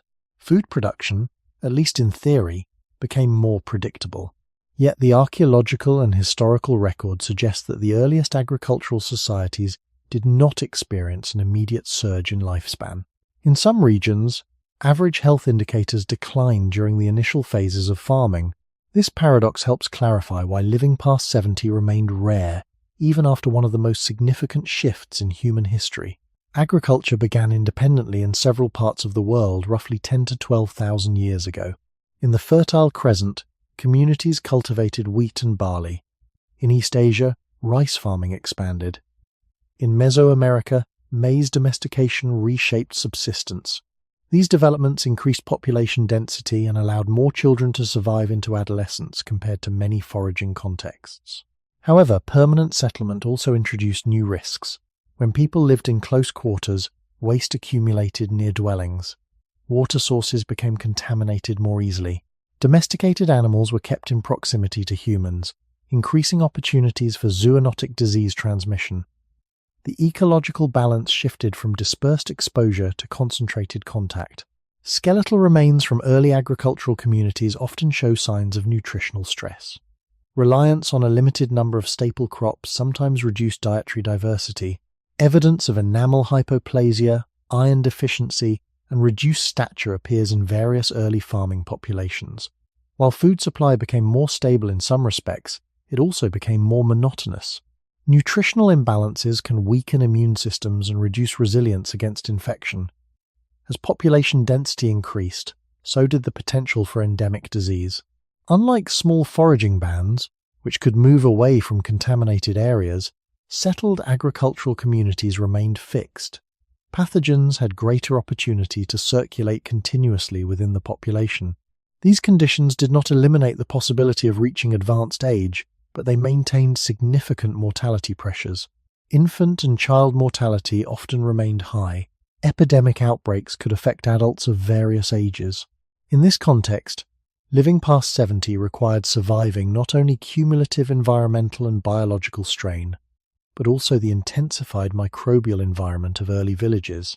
Demographic data reconstructed from early agricultural cemeteries often show modest improvements in life expectancy at birth compared to some foraging groups, largely due to more reliable caloric intake.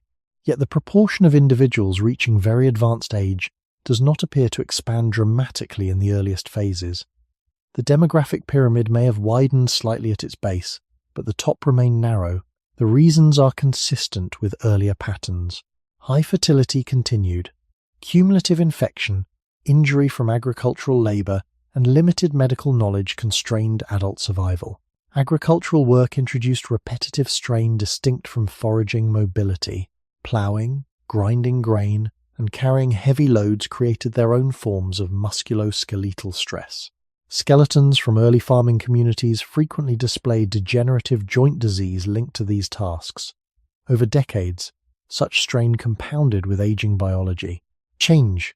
Permanent settlement altered the human relationship with environment, but it did not immediately buffer the body from cumulative risk. The shift to agriculture marked the beginning of demographic growth on a larger scale. Yet for many centuries, 70 remained an age achieved by relatively few. The transformation that would later expand advanced longevity had not yet occurred. Agriculture changed how humans obtained food and organized communities, but it did not instantly remove the layered filters that had long shaped survival probabilities. As agricultural societies expanded, another structural change reshaped mortality patterns: the rise of larger, more complex settlements. Villages grew into towns, and towns into early cities. With increased density came intensified interaction. Trade networks connected distant regions, moving not only goods but also pathogens.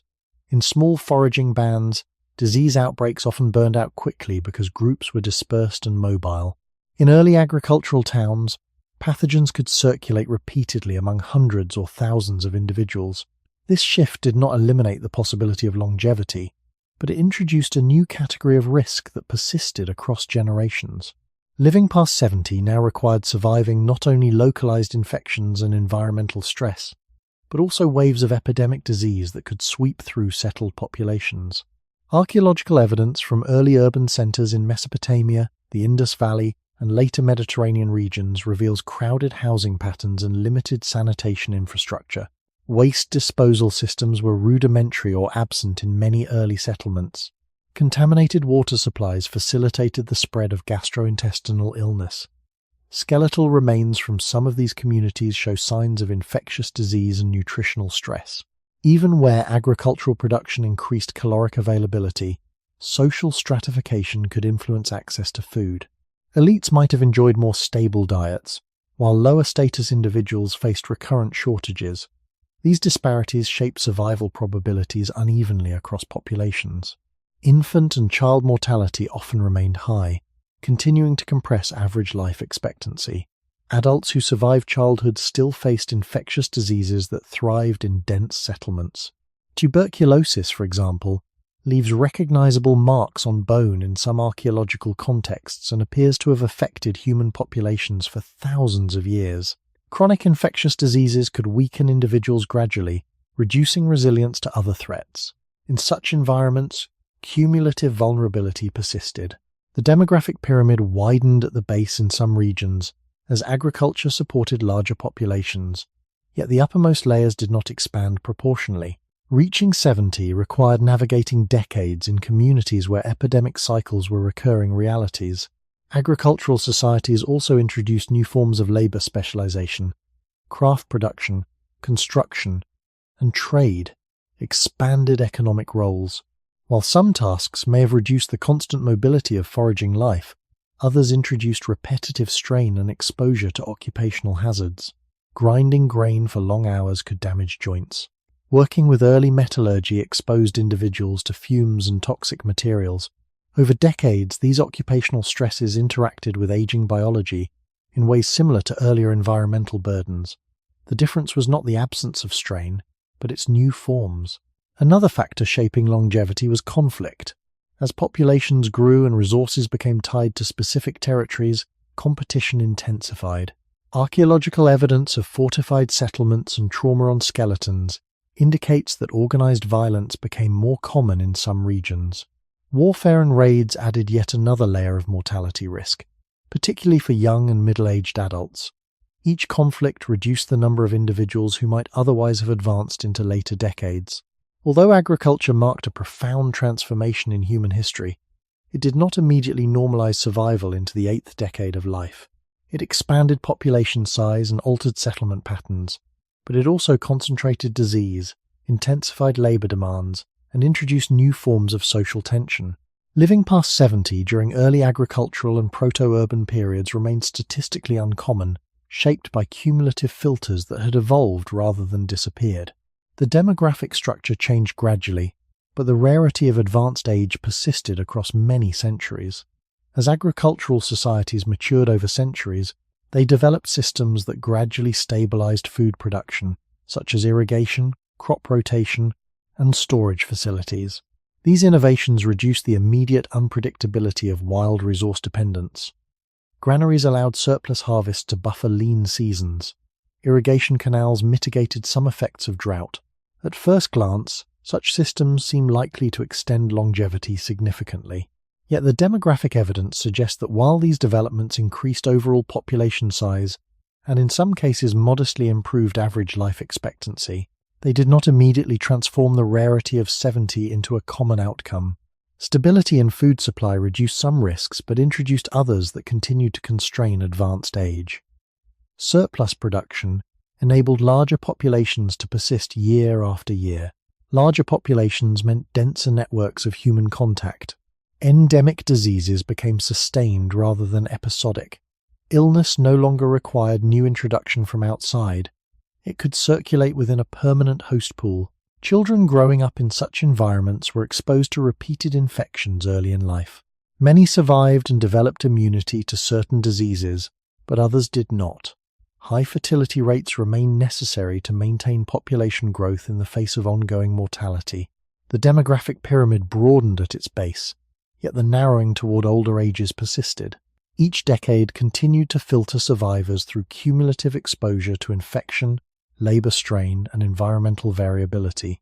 Agricultural economies also tied survival more tightly to harvest success. A single failed harvest due to drought, flood, or pest infestation could affect entire regions simultaneously. In foraging contexts, mobility allowed groups to relocate when local resources were depleted.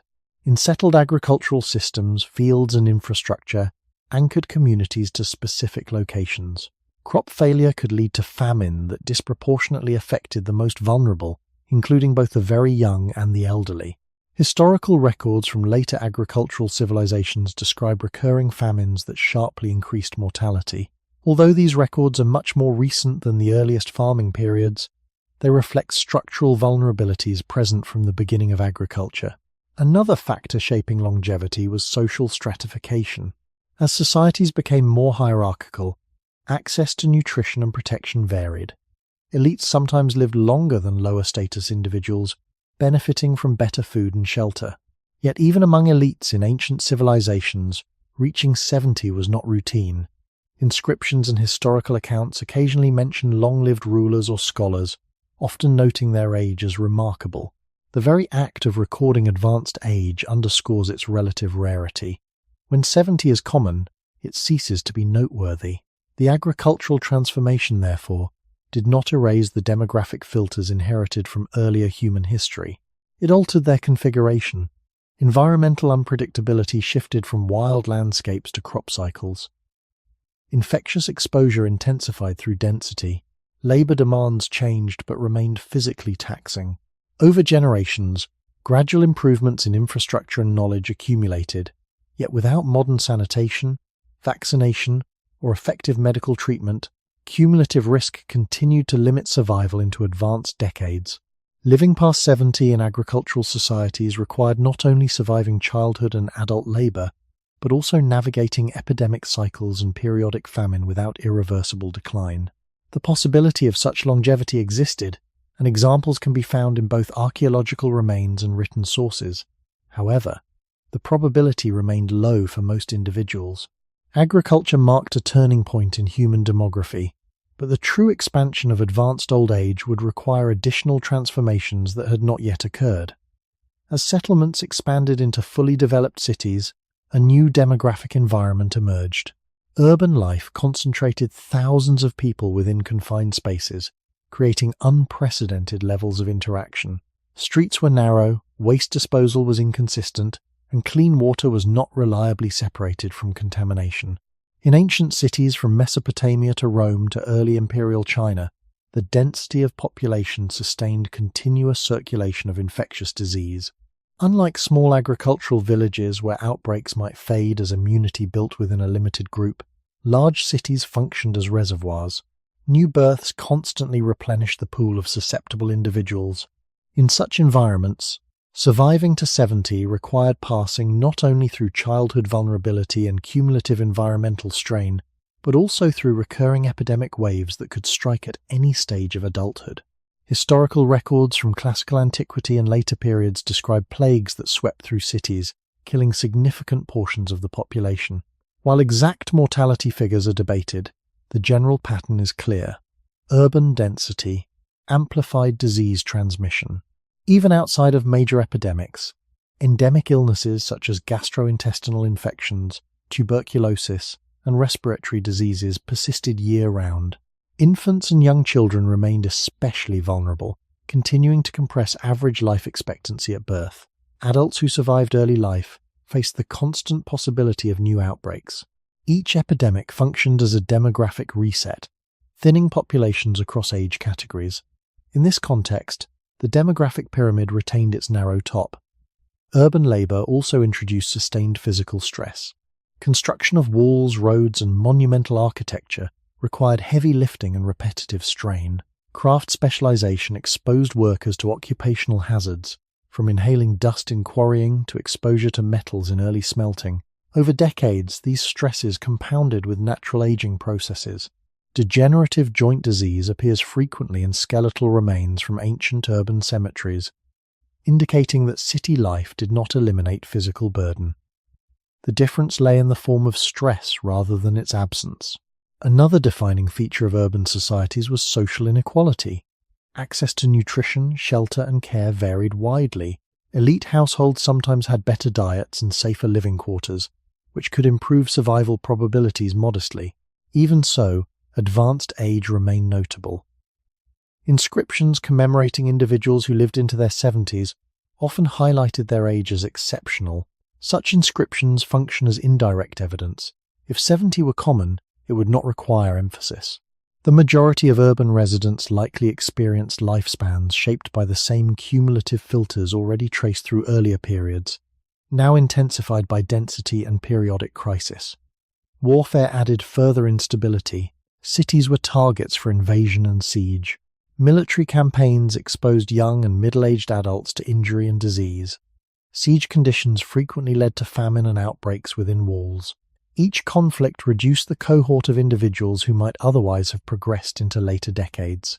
When demographic modeling incorporates epidemic disease, labor strain, nutritional fluctuation, and violence, the rarity of 70 remains consistent. Urbanization represented a profound cultural transformation, yet it did not immediately normalize extended longevity. It magnified population size and complexity, but it also magnified risk.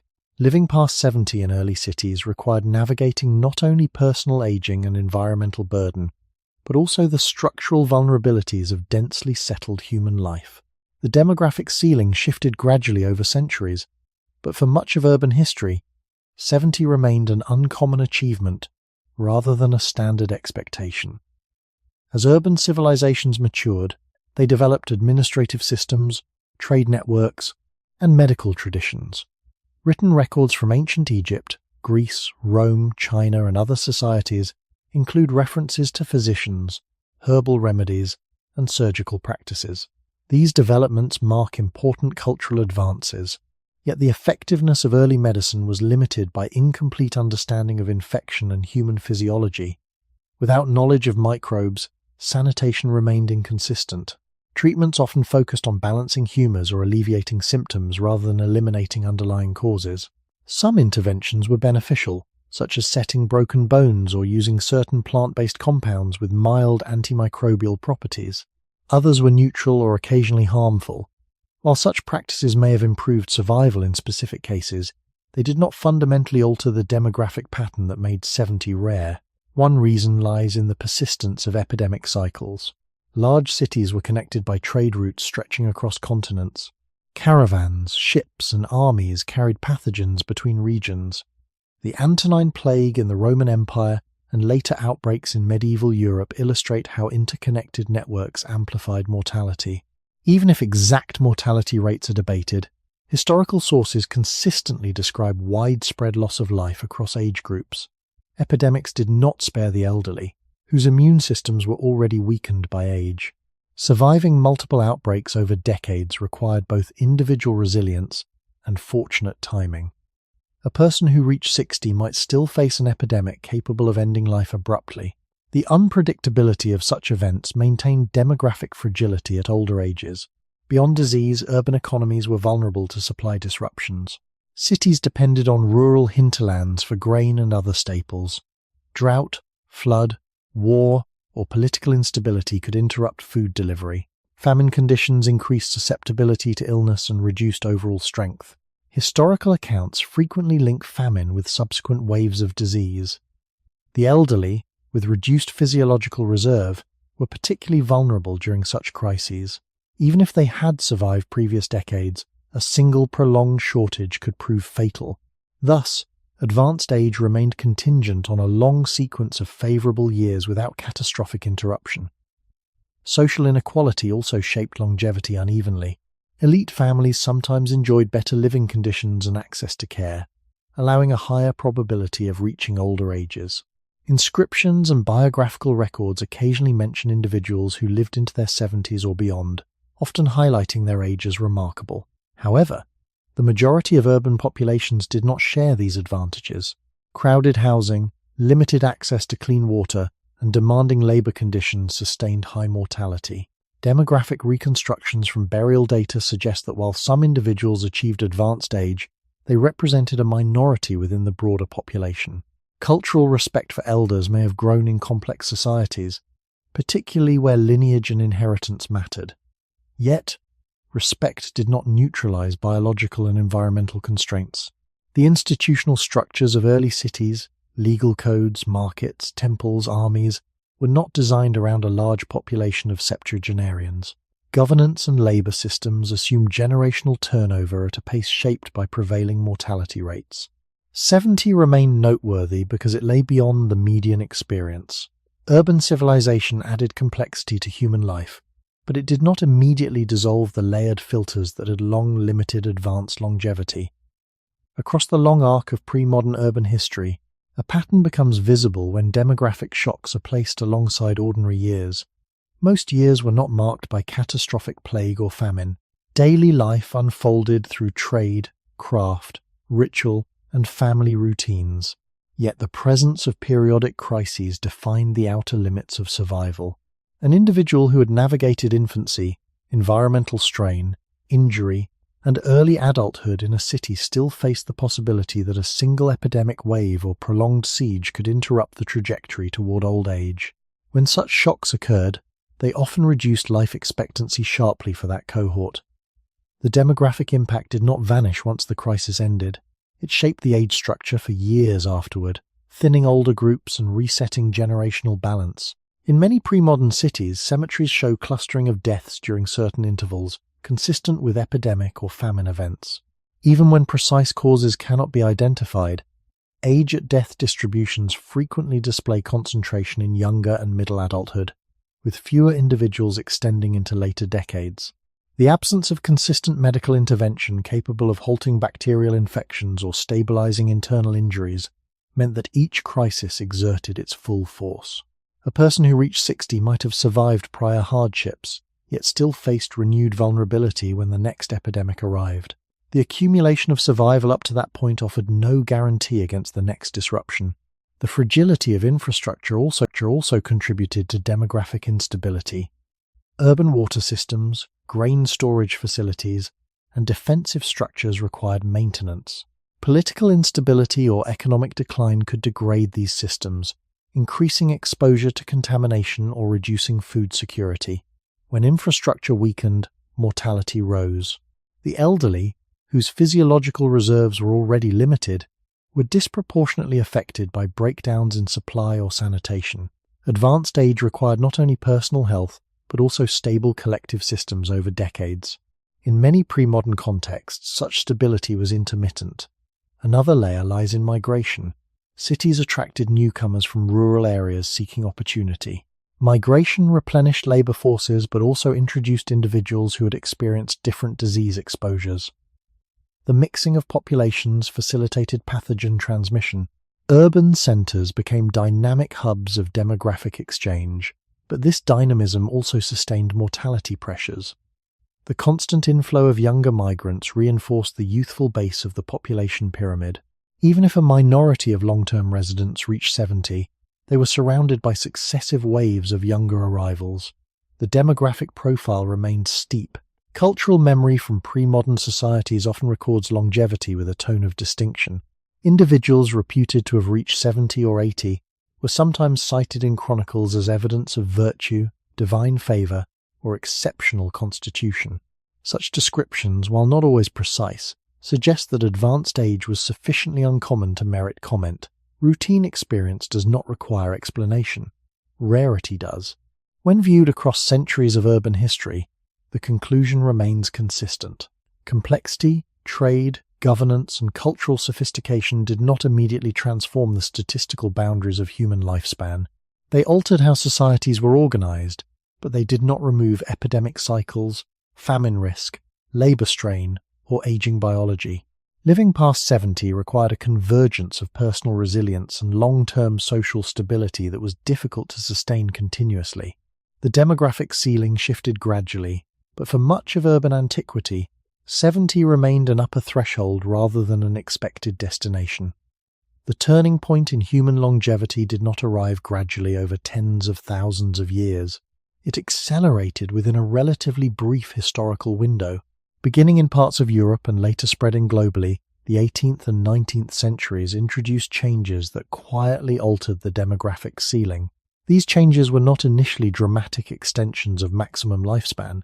They were reductions in early and midlife mortality, clean water systems, improved sewage disposal, and better understanding of contagion reduced the constant microbial exposure that had long thinned populations. When infant and child mortality began to decline significantly, the demographic pyramid widened not only at its base but also through successive age layers. More individuals survived childhood, more entered adulthood, and over time, more approached later decades. This shift laid the groundwork for the eventual normalization of 70. One of the most transformative developments was the gradual recognition of sanitation as a public health necessity. Urban reformers in 19th century cities observed the link between contaminated water and outbreaks of cholera and other diseases. The construction of sewer systems and protected water supplies reduced transmission of waterborne pathogens. This did not eliminate all disease, but it removed a persistent source of early mortality. As childhood survival improved, the statistical compression of average lifespan began to ease. A population in which most children survive into adulthood inevitably produces more individuals who have the opportunity to age. Medical advances further altered survival probabilities. The acceptance of germ theory in the late 19th century changed surgical practice and infection control. Antiseptic techniques reduced mortality from wounds and childbirth complications. The development of vaccines against smallpox and later other diseases curtailed epidemic cycles that had repeatedly reshaped age structures. In the 20th century, antibiotics transformed the prognosis of bacterial infections that once proved fatal at any age. Pneumonia, sepsis from minor wounds, and tuberculosis became treatable rather than inevitable causes of death. Each of these advances extended not only individual survival, but also the collective expectation of aging. Importantly, these innovations interacted with demographic momentum. When more individuals survived into middle age, the pool of potential elders expanded. The probability of someone reaching 70 increased not because human biology fundamentally changed, but because the cumulative filters were partially removed. The body still aged according to long-standing evolutionary patterns. Immune systems still declined gradually, joints still wore down. Yet the absence of repeated lethal infections and catastrophic famine allowed aging processes to unfold more slowly and with less interruption. Industrialization also reshaped labor demands. While early industrial conditions were harsh and often unhealthy, technological advances eventually reduced some forms of physical strain. Mechanization decreased reliance on heavy manual labor for certain tasks. Over time, shifts towards service and administrative work further reduced chronic musculoskeletal burden for portions of the population. Combined with improved nutrition through global trade networks, these changes increased resilience in later life. The demographic evidence reflects this transformation. Life expectancy at birth rose steadily in many regions during the 19th and 20th centuries. More importantly for the question at hand, the proportion of individuals reaching 70 began to climb. 70 shifted from a notable milestone to a common expectation in many industrialized societies. This change did not arise from a sudden alteration in human evolutionary design. It emerged from structural interventions that reduced mortality across the lifespan. The long-standing rarity of 70 began to dissolve only when sanitation, medical science, and infrastructure collectively buffered the cumulative risks that had once defined human survival. As mortality declined in childhood and early adulthood, another quiet transformation unfolded within population structure. The survival of larger birth cohorts into middle age created a demographic momentum that extended forward in time. When more individuals reached 40 and 50, the statistical base supporting advanced age expanded automatically. The ceiling did not move first. The middle widened. This widening meant that even if aging biology remained unchanged, the number of people exposed to the possibility of 70 increased dramatically. A society in which only a small fraction of children survive will rarely produce large numbers of septuagenarians. A society in which most children survive inevitably accumulates older adults decades later. This shift became visible across Europe, North America, and eventually parts of Asia and Latin America during the 19th and 20th centuries. Improvements in obstetric care reduced maternal mortality. Public health campaigns promoted vaccination and hygiene. Nutrition improved through agricultural efficiency and global trade. As the baseline health of populations rose, resilience in adulthood strengthened. Individuals entered middle age with fewer untreated infections and better overall nutritional status. This improved foundation influenced later decades. Aging still involved gradual decline, but the body began that decline from a more stable starting point. Another important development was the institutionalization of medical care. Hospitals expanded, and professional training standardized surgical and diagnostic practices. Conditions that would once have ended life, abruptly appendicitis, bacterial pneumonia, severe trauma, became treatable. The cumulative effect was not the elimination of aging, but the removal of many early exits from the lifespan trajectory. Each prevented death in youth or midlife, increased the pool of individuals who could experience advanced age. Over several generations, this produced a visible shift in age pyramids. The upper layers thickened. 70 no longer represented a statistical anomaly. It became part of the expected life course for growing segments of the population. Urban infrastructure also matured. Clean water systems became standard in many cities. Waste disposal improved. Housing standards gradually rose. Although inequalities persisted, average exposure to lethal pathogens decreased significantly. This structural buffering reduced the frequency of epidemic waves that had repeatedly reset age distributions in earlier centuries. With fewer demographic shocks, age cohorts could progress upward more smoothly. The continuity required to reach 70 became more attainable because interruptions were less severe and less frequent. Economic transformation further influenced longevity. Industrialization, despite early hardships, eventually increased productivity and material abundance. Access to a wider range of foods, improved micronutrient intake. Education expanded knowledge about hygiene and disease prevention. Over time, life expectancy at birth rose sharply in many regions, but more relevant to the present question was the steady rise in survival beyond 60. Data from national registries in the 20th century show a clear trend. The proportion of individuals reaching 70 increased year by year. The human body did not suddenly evolve new biological mechanisms for extreme longevity. Instead, external constraints that had long narrowed the path were progressively reduced. The demographic pyramid reshaped itself. What had once been a steep taper toward old age became a more gradual slope. This structural change marked a decisive departure from the patterns that had defined most of human history. Living past 70 shifted from rare convergence to common outcome in societies where sanitation, medicine, and stability intersected. By the middle of the 20th century, a profound demographic reversal had become visible in many parts of the world. The age pyramid that had once narrowed sharply after middle adulthood began to thicken at its upper levels. This transformation did not occur simultaneously everywhere, and it remains uneven globally.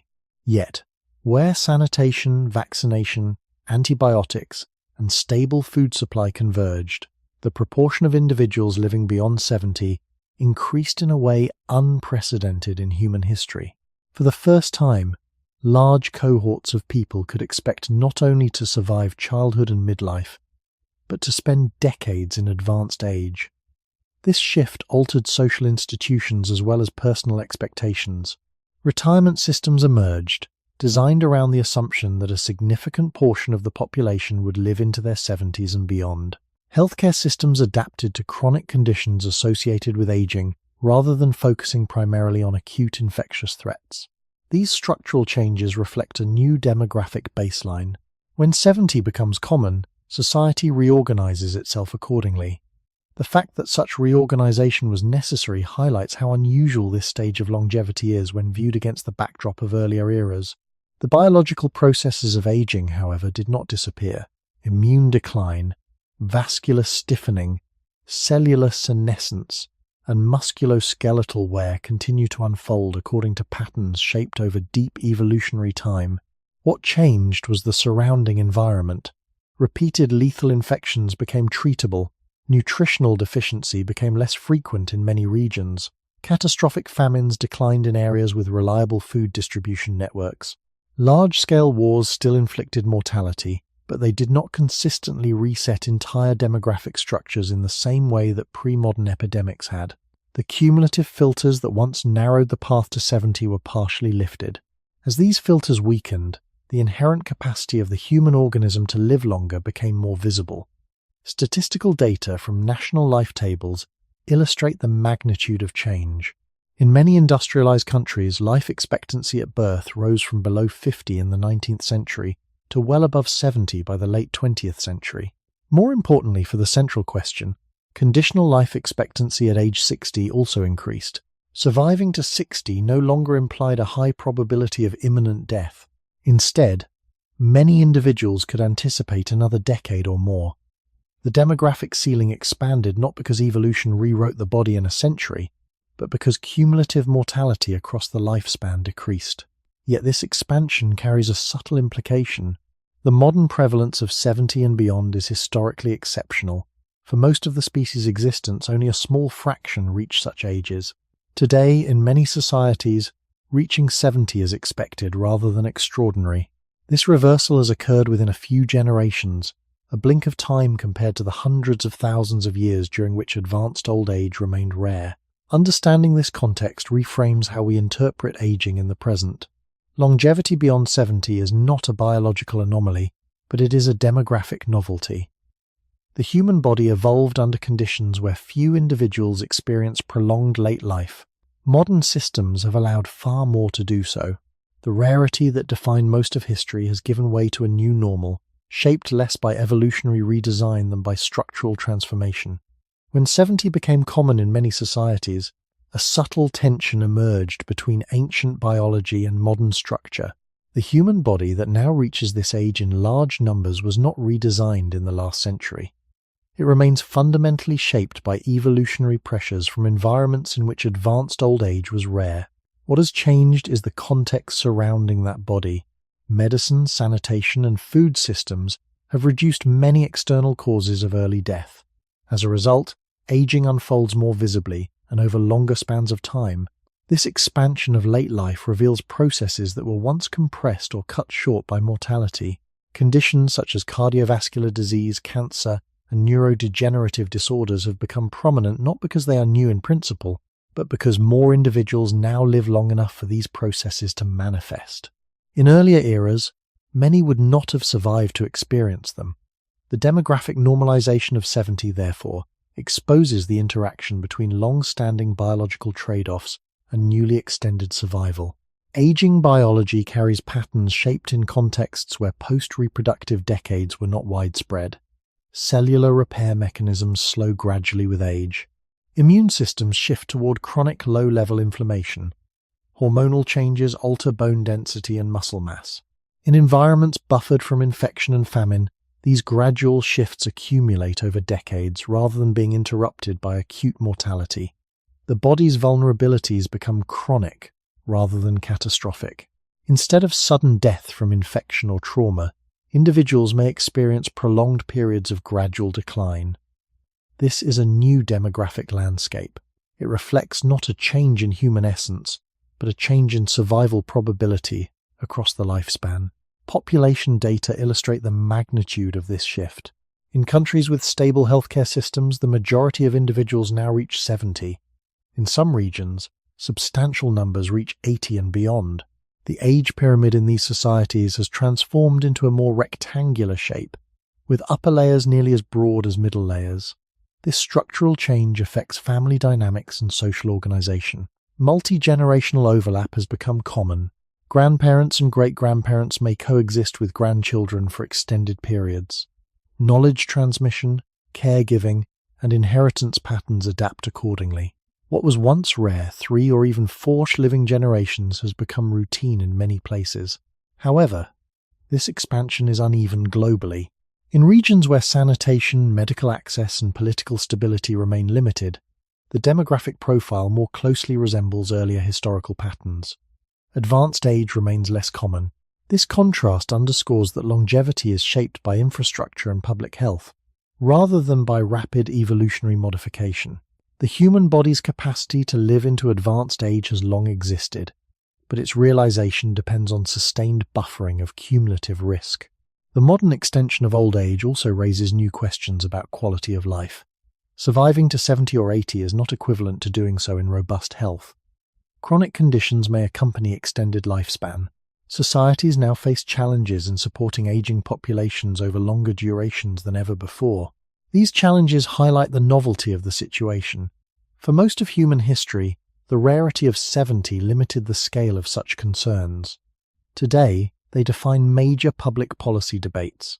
The transition from rarity to expectation represents a demographic revolution that reframes how we understand both aging and human history.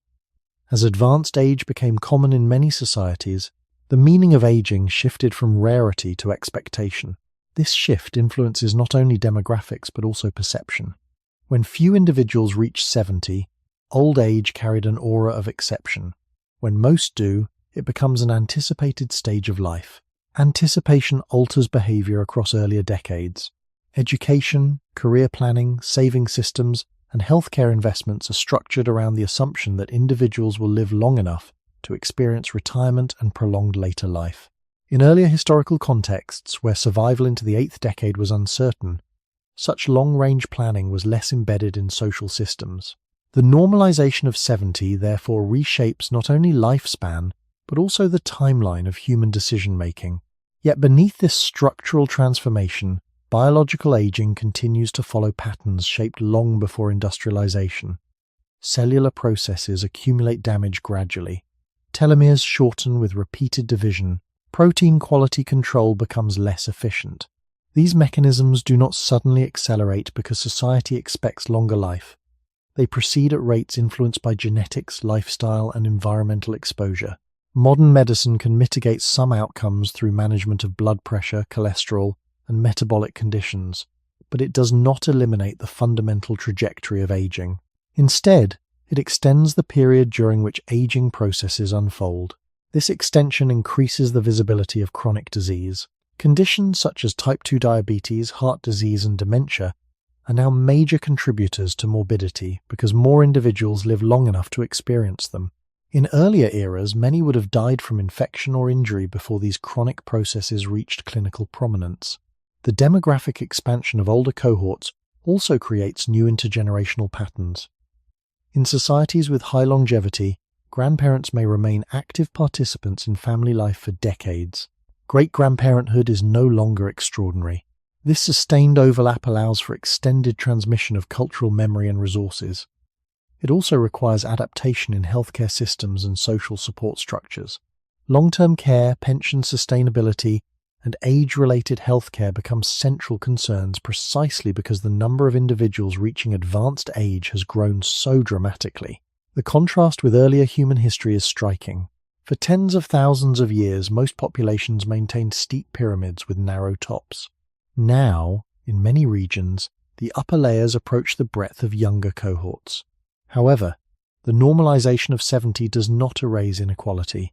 Longevity varies significantly across socio-economic groups and countries. Access to healthcare, education, and stable nutrition strongly influences survival probabilities. Where these supports are uneven, the demographic pattern more closely resembles earlier historical profiles. Thus, the modern expansion of advanced age is contingent, not universal. It depends on sustained infrastructure and political stability.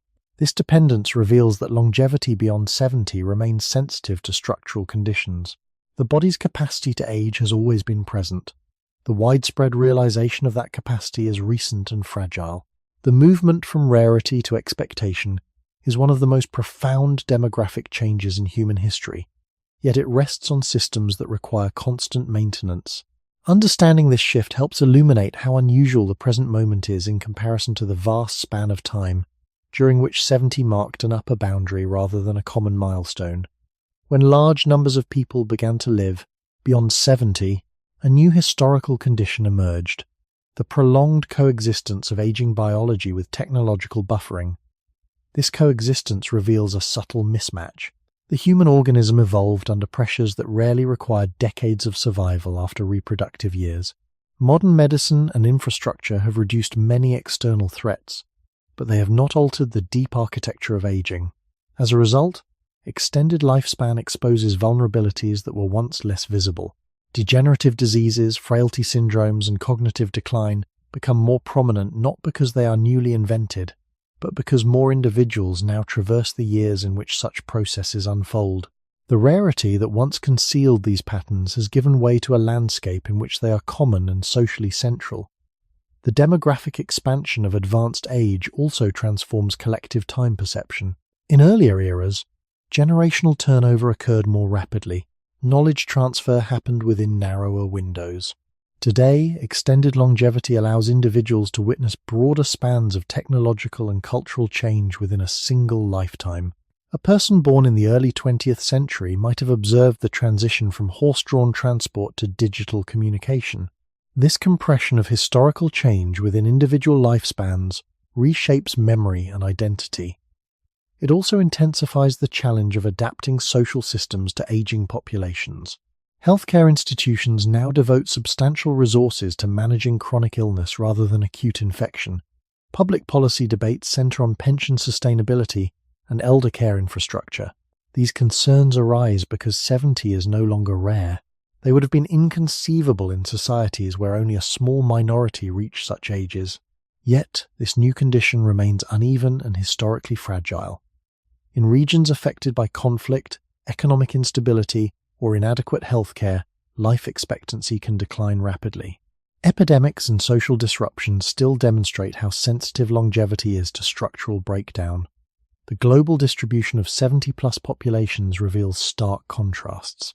Some countries have median ages approaching 50, while others retain youthful pyramids resembling earlier historical profiles. This variation underscores that widespread advanced age is not a biological inevitability. It is the outcome of sustained public health, sanitation, nutrition, and stability. If those supports weaken, demographic patterns can revert toward earlier forms. Recognizing this fragility reconnects the modern experience to the deeper history of rarity. The normalization of 70 is recent, contingent, and dependent on complex systems. The human body has always possessed the capacity for extended life under favorable conditions. For most of history, those conditions were seldom sustained across decades. Today, in many societies, they are. This expansion offers opportunities for prolonged contribution, reflection, and intergenerational continuity. It also presents challenges in maintaining quality of life across extended years. The contrast between deep evolutionary past and present demographic reality highlights how unusual the current moment is. Living past 70 was once rare because cumulative filters, environmental, biological, social, narrowed the path. Those filters have been partially lifted, but they have not vanished. The story of longevity remains intertwined with the systems that support it. When we step back across the full span of human history, a pattern becomes clear. For hundreds of thousands of years, the probability of reaching 70 was shaped by layered filters. High infant mortality, environmental fluctuation, cumulative injury and infection, limited medical knowledge, and evolutionary trade-offs that prioritized early life success. These filters did not make old age impossible, they made it statistically fragile. The rarity of 70 was not a flaw in human biology, nor a failure of ancient societies.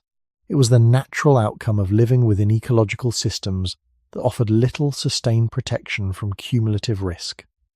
Today, many societies inhabit a different demographic landscape.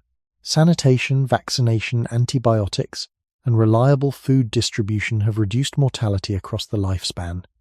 The narrowing filters have widened. 70 has shifted from exception to expectation in large parts of the world. Yet this transformation does not erase the evolutionary history carried within the body. The mechanisms of aging remain largely unchanged. Cells accumulate damage gradually. Immune systems shift. Bones thin. Vascular systems stiffen.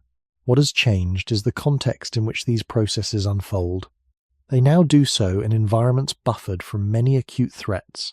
This buffering allows aging to extend across longer spans, revealing both resilience and vulnerability in new ways. Recognizing this continuity between past and present reframes how we interpret longevity. Living past 70 is neither an unnatural defiance of biology, nor a guarantee embedded in human design. It is a convergence of biological capacity and structural support. Remove the support, and the demographic pattern shifts. This fragility remains visible in regions facing conflict, famine, or inadequate healthcare. Life expectancy can fall quickly when sanitation systems collapse or epidemics spread unchecked. The same filters that define most of human history can reassert themselves when infrastructure weakens. The modern expansion of advanced age therefore depends on ongoing maintenance of collective systems. It is not a permanent departure from historical patterns. but a condition sustained by deliberate action. At the same time, extended longevity offers possibilities that were rare in earlier eras. Multi-generational continuity allows knowledge and experience to circulate across wider spans of time. Individuals can pursue long-term projects, cultivate relationships over decades, and witness broad social change within a single lifetime. These possibilities arise because more people now reach ages that were once exceptional. Understanding the rarity of 70 in the past deepens appreciation for its prevalence in the present. It reveals how unusual this demographic moment is when measured against the deep timeline of human existence. The story of why living past 70 was once rare is not only about hardship and limitation, it is about probability shaped by environment and evolution. The present era demonstrates that when cumulative filters are reduced, human capacity for longevity becomes visible at scale. The continuation of that visibility depends on choices societies make about health, stability, and care. Extended longevity also reshapes how individuals understand their own bodies. When 70 was rare, aging beyond midlife was experienced by a small minority. Today, large populations move together into later decades. This collective aging reveals patterns that once remained statistically hidden. Chronic illnesses associated with aging now occupy central attention in medicine and public discourse. Yet these conditions are not evidence that modern life has created entirely new biological problems. They are manifestations of processes that unfold when survival continues long enough. For most of human history, many individuals did not live to encounter the later stages of cardiovascular disease or neurodegenerative change. Now they do. The difference lies in duration. The body's repair systems operate under constraints shaped long ago. As years accumulate, so do cellular alterations, protein misfolding, and metabolic shifts. Modern interventions can manage these conditions, slow their progression, and improve quality of life, but they do not eliminate the fundamental reality of aging. Understanding this continuity tempers unrealistic expectations about permanent youthfulness. The demographic normalization of 70 does not imply biological redesign. It reflects reduced interruption of natural aging processes. This awareness also invites reflection on lifestyle. While sanitation and medicine reduce external mortality, behaviors influence how aging unfolds within extended lifespan. Physical activity, balanced nutrition, and social connection can modulate some age-related decline. These factors do not override evolutionary history, but they interact with it. In earlier eras, high physical activity was embedded in daily survival. Today, it often requires deliberate choice. Nutrition once fluctuated with environment. Now it can be abundant and energy-dense, sometimes exceeding metabolic needs. The modern environment presents different challenges from those faced by ancestors, yet the body responding to these challenges is largely the same. Recognizing this continuity clarifies why longevity requires not only structural support but also individual adaptation. There is also an ethical dimension to widespread advanced age. Societies must decide how to allocate resources to healthcare, caregiving, and social inclusion for aging populations. When 70 was rare, such questions were limited in scale. Now, they shape policy debates and economic planning. The demographic shift toward older populations demands sustained investment in systems that maintain dignity and well-being across extended years. Without such investment, the fragility underlying modern longevity becomes apparent. Historical patterns show that when sanitation, nutrition, and stability deteriorate, life expectancy can decline rapidly. The rarity of 70 in the past serves as a reminder that longevity is not guaranteed by biology alone. It is supported by collective action. Viewing the present through this historical lens reframes the meaning of aging. Living past 70 is both ordinary in many societies and extraordinary when measured against deep time. It reflects the convergence of ancient biological capacity with modern structural buffering. That convergence can be strengthened or weakened, depending on choices about public health, equity, and care. The expansion of advanced age offers opportunities for continuity, mentorship, and long-term contribution. It also requires ongoing attention to the systems that make such continuity possible. The history of rarity underscores how recent and contingent this stage of human life truly is. When we place the present beside the vast span of human history, a quiet realization emerges. For most of our species' existence, living past 70 required passing through layers of uncertainty that narrowed survival at every stage. Early mortality reshaped averages. Environmental fluctuation imposed repeated stress. Injury and infection interrupted life abruptly. Agricultural density amplified disease. Urbanization intensified crisis cycles. Evolutionary priorities emphasized early reproduction rather than prolonged maintenance. These filters were not failures. They were conditions under which humanity formed. Within those conditions, 70 was possible but uncommon. The modern era has reduced many of those filters, yet it has not erased the biological narrative written into the body. Aging remains gradual, cumulative, and universal. What has changed is the continuity of survival that allows aging to unfold fully. Recognizing this continuity invites a different kind of reflection. Longevity is neither a permanent conquest over nature nor a guaranteed entitlement. It is a temporary alignment between human capacity and supportive systems. Clean water, vaccination, antibiotics, stable food networks, and political stability collectively sustain extended lifespan. When these systems function well, 70 and beyond become routine. When they weaken, demographic patterns can revert. History provides repeated examples of life expectancy falling during war, famine, or epidemic resurgence. The rarity of 70 across deep time reminds us that extended longevity depends on ongoing maintenance of collective conditions. At the same time, the expansion of advanced age offers a profound opportunity.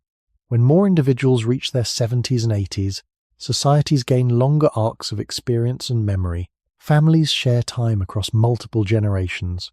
Individuals can witness technological and cultural transformation across decades. Such continuity was once exceptional. Now it shapes daily life in many regions. The question becomes not only how long we live, but how we use extended years. Aging does not eliminate vulnerability, but it can deepen perspective. The long history of rarity suggests that each additional decade of life represents a convergence of countless supportive factors. Awareness of that convergence can foster humility rather than complacency. The body remains shaped by evolutionary trade-offs, and it remains responsive to environment and care. The future of longevity will depend on how societies address inequality, healthcare access, environmental stability, and social cohesion. Living past 70 was once rare because cumulative filters narrowed the path. Those filters have been partially lifted, revealing a broader horizon of life. Whether that horizon remains wide depends on choices that extend beyond individual biology.